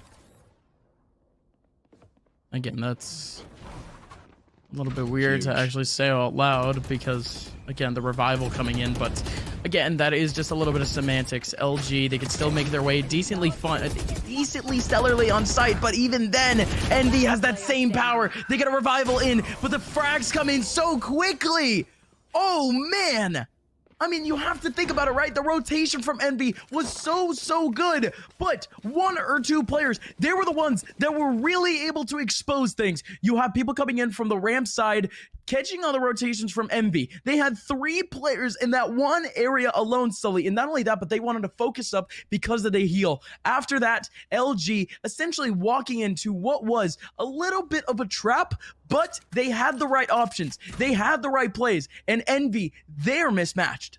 Yeah, so quick as well. Everything happens in a blur. Heaven control and the swings are perfect. Envy, that looked to be their round. As soon as FNS sitting in that cubby, able to get one, but the trade from your boy Dre slows everything down, and that first kill triggers the rest. Envy on the back foot again as Dre gets another caboose. Torn apart here. Envy struggling, vying for control here as Crashies, but he doesn't have much to go about. He does have a Phantom, but he's taken so much damage. Mame down towards mid with the Blade Storm, but an entry from Dre. There goes the first flashback, and he's been stopped by the wall. Slowed down, but a rocket nearly takes one out, and Dre off the Vandal takes down another. It's Thief from the flank, and 2 left for Envy. Yet another one where LG, with a whole lot of early pressure, they just win out the 1v1 battles, and it's happening again. Thief takes down Crashies, and Moose barely spotting out FNS right in that smoke. It's going to lead to a 9th round. Flawless here, Sully. That's the biggest thing to point at. LG, for all of these rounds that they've won, it's a rarity that we see anyone in a clutch. It's a rarity that we see so many casualties go down. So instead now Envy, they're such on the back line in terms of economy. The next time that we will really see LG in danger of getting reset is going to be just about 3 rounds from now. Just about that. So Envy, they're putting themselves so much deeper into this pit. And now with pistols, it gets even worse. Yeah, but sheriffs can always be so deadly, and you never know what's to come. And Mame, ooh, there's a first frag, and he sees the barrel as well by Proto. They want this control. And it does look like FNS can pick up the rifle. No, he's gone for the neural theft instead. He wants the info, and they know where everyone is now. Food to react with a wall. Needs a big kill here. It's sheriffs all around, and Envy are turning the tides of this round. 1 kill is what they needed. Rifle picked up, and Mummy will maintain control of A, where they can now stack towards this B side or back towards mid if they need. Oh, no rifle for Mummy. No rifle, and I mean, it's almost that difficult scenario, right, where they still anticipate a little bit of a cross-up. Well, they kind of leave it on away, but still very much an opportunity for Envy to hold it on down. Instead, it is FNS that holds on to it, so Mame still with a classic. No way he gets a second kill with a classic. Come on! Crashies! From out of nowhere, he gets himself too! He just like that, the round is over! What on earth just happened? Envy! Interaction by interaction, they win out the round. So we go all the way back over towards ramp. Double coverage. One of the players gets all the attention in the world. He doesn't go down. That's the most important thing, Sully. Just get as much attention as possible towards him just to allow Mummy to get the frag. So there you go. That was that kill. And then later on into the round, one person in elbow. Mummy waits out for his opportunity to go in. Crashies is just Crashies. He goes absolutely nuts. And it happens again. Mummy in an off-angle position gets himself the third. Envy, they played that eco round to a T, and LG just got played. Oh, and Mame again.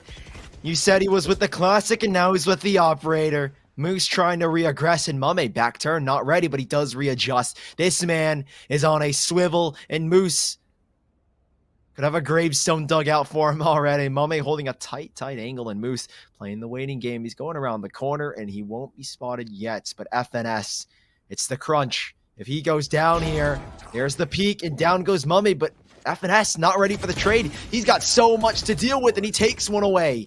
3v3, LG back on the same terms, on the same footing, and it's Crashies on this site. Alone and down in the dumps. It's Stellar to send him to the Shadow Realm. Dre's up top. Where's the trade back? And Food comes alive just when they need it. We're back to a 2-on-2 with a spike. Not ready to go down just yet. You say that, but still a little bit more setup. They were waiting for the smoke from Moose over into the back line, so there you go. The preparations are done, but oh, FNS, he needs this first battle. Indeed, he's gonna get it, and Food comes in at the perfect time. Envy, how can you be so synchronized in a sense? You have, again, the flank coming in over towards that B main area, and somehow Food comes out of B main at the perfect time. And not B main, I'm sorry, spawn. And not only that, but he still had no idea where these players would be. He took a shot in the dark, and he went for the swing, Sully. Here's the replay. FNS, huge hold to mid. They wanted that control. LG couldn't cut off rotations, and FNS, perfect timing. You mentioned Food from spawn. Well played to Envy. They take back the lead. They're not done just yet. It looked like LG had all the confidence in the world to steal this series. But now Envy, they're pulling this one back. 10-9 with the lead. Again, Mame with the operator, looking for an early peek. A dangerous one at that. He's caged off. He can't risk his life here. He could get spammed down. Slow Orb in heaven, but Mame cage goes down, but Heat goes down as well. No frags, and FNS alone in the back. Food up top in heaven, and it's FNS to go down, but Food to come alive. He's got two. He finds three. He might just take a fourth here, but it's Caboose from behind to take it. 1v2, and it's Thief. He's been in this position before, but can he turn this one into a win? 1 minute left to play around with, a whole lot of util. The Empress should come out at this point, and indeed it could. Thief, he's not even going to go for the revive either. No heal. And what? No attention, for the wide swing comes in at the perfect time for Food. There you go. Food coming up absolutely massive for the second round in this game. Earlier, he had to play in heaven. This man is so versatile. LG, they walk into their crosshairs, and LG, they have no chance to get this guy. No chance at all. Envy now on 11. Food pops off. You said it. Absolutely huge for the second time.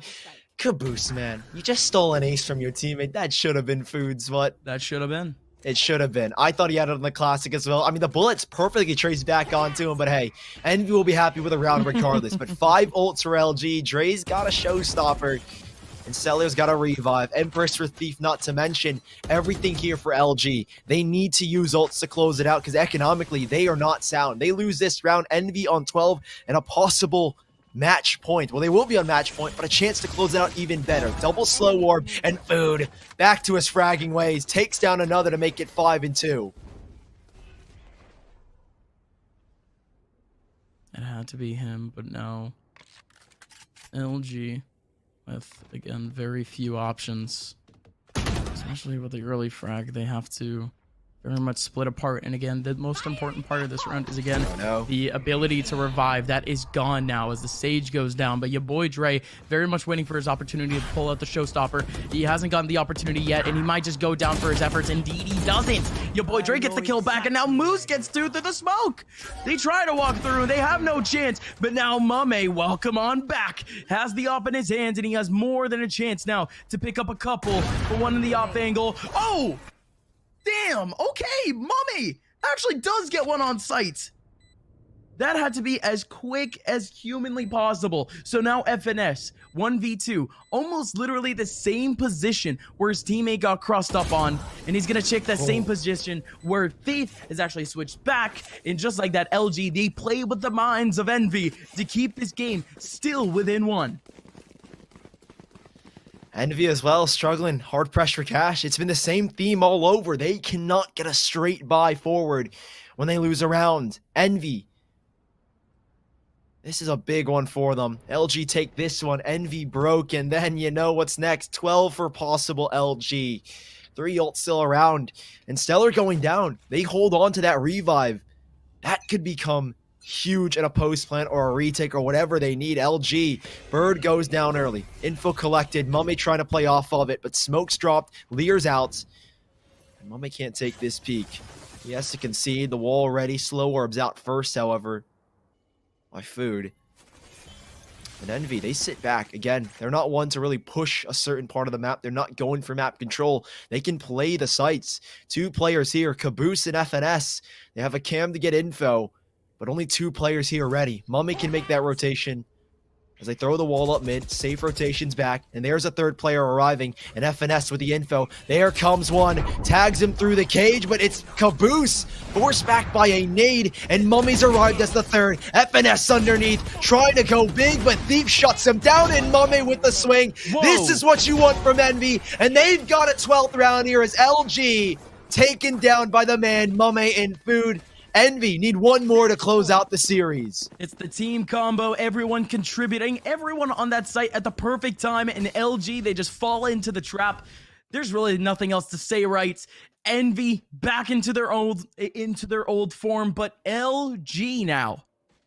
This is where they can step up to the plate. This is really where this team can prove why they've been on the streak that they've been in for the past few months.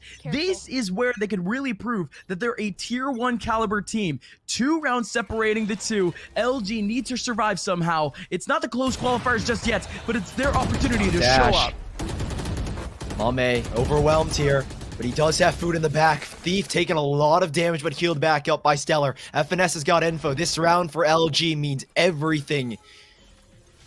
Slow warp down to again prevent the push. Mame holding. LG, it's a swing from Crashy. That is so risky. There were 3 players here, and any one of those bolts could have been stray and caught him by the head. Mame on the up, taken down by Thief. So fast and lightning quick. Now where's the trade? There's none to be had. Thief has got 2, and he spun this round right back in their favor. Now Crashies might be exposed. There's a double swing, but Crashies goes unchecked, and it could be the play to keep them in it.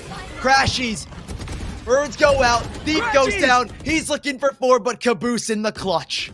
Caboose in the clutch. Who else but this guy? Gonna be able to get the first. Now Spike finally goes down, but the Paranoia out in a beautiful spot has one up against the angle. Caboose puts the nail in the coffin. Envy is gonna take it 2-0 over LG. In what a performance from Crashies. Caboose comes out with a 1v2. It's everything that you wanted from an envious perfect ending. They take the set 2-0 over Luminosity. Huge plays for the side of Envy. 13-10, 13-6 on map 1. A great series between the two of them. We expected it to go longer, but Envy wanted it short. They cut things short here, and they take the series. Huge ups to them. They make it to day 4. The semifinals await for them, and what a game it was. They now have to battle. Such a heroic performance, and LG, they're not done just yet.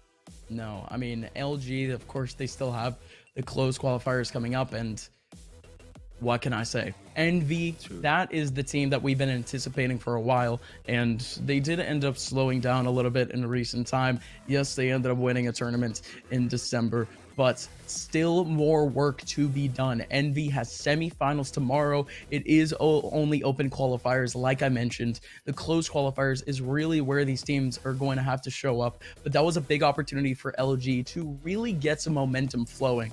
That was really the game that I would have been like, all right, these guys are, if before they weren't legitimate contenders to already make it into the second Challenger Series, that would have been the one to really confirm it. Yeah. So if anything, LG, they're reaffirming my idea that this team still has a little bit to work on, but they're still very much volatile. Now, Envy, however, they keep up their streak, and it's super cool to see them in the form that they are on right now.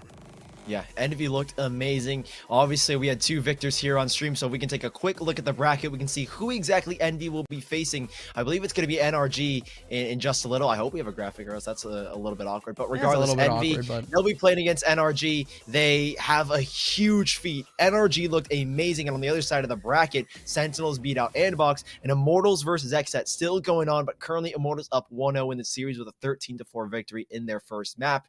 I mean, the entire quarterfinals has looked amazing for all these teams, and thankfully we've got the bracket up. Yep, Sentinels 2-0ing Andbox, Immortals up 1-0, and there's that matchup, NRG versus Envy. What a banger waiting to happen.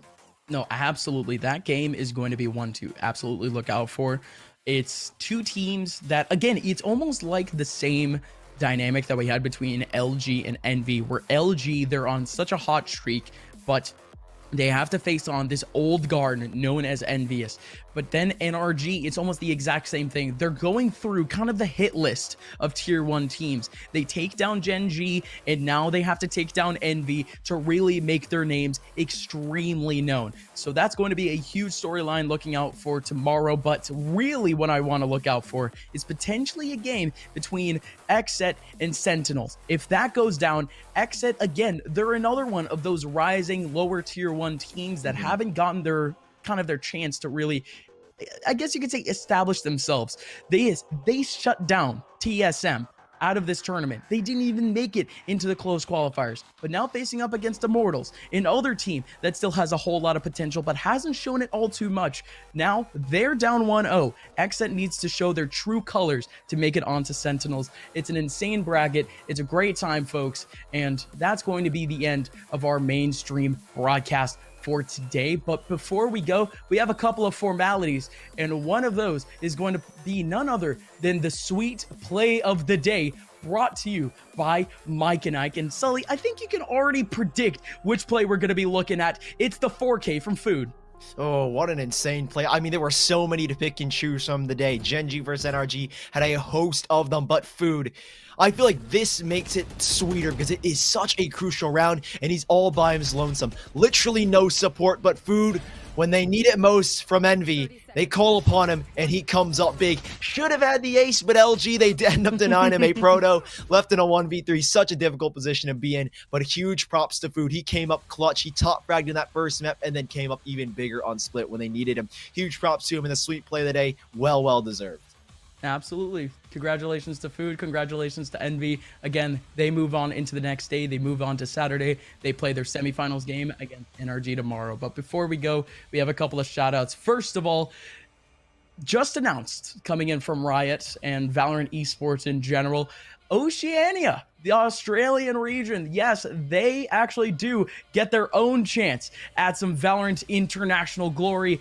And just announced by the LPL, they have the 2021 Valorant Oceania Tour in partnership with Riot Games. The LPL is going to be running this 10K tournament this 10K, I think it's Australian dollars. I can't say US dollars, but Australian dollars per stage. And it's the path to North American Championships, believe it or not. So we could see even more international talent coming over to the North American stage. So for you North American fans out there watching this tournament, keep an eye on this one. There could be some great scouting to look out for. Gonna be a great tournament, folks. And one last thing before we go, one last formality.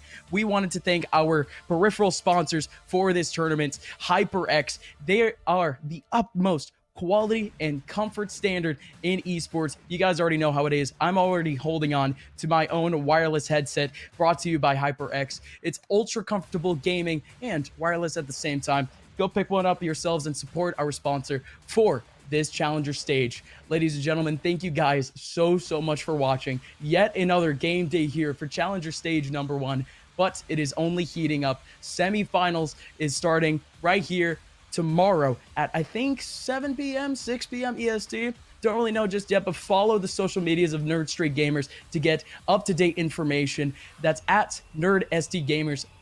As for myself and Sully, you can follow me on Twitter at @upmind_Sully, at SullyCasts.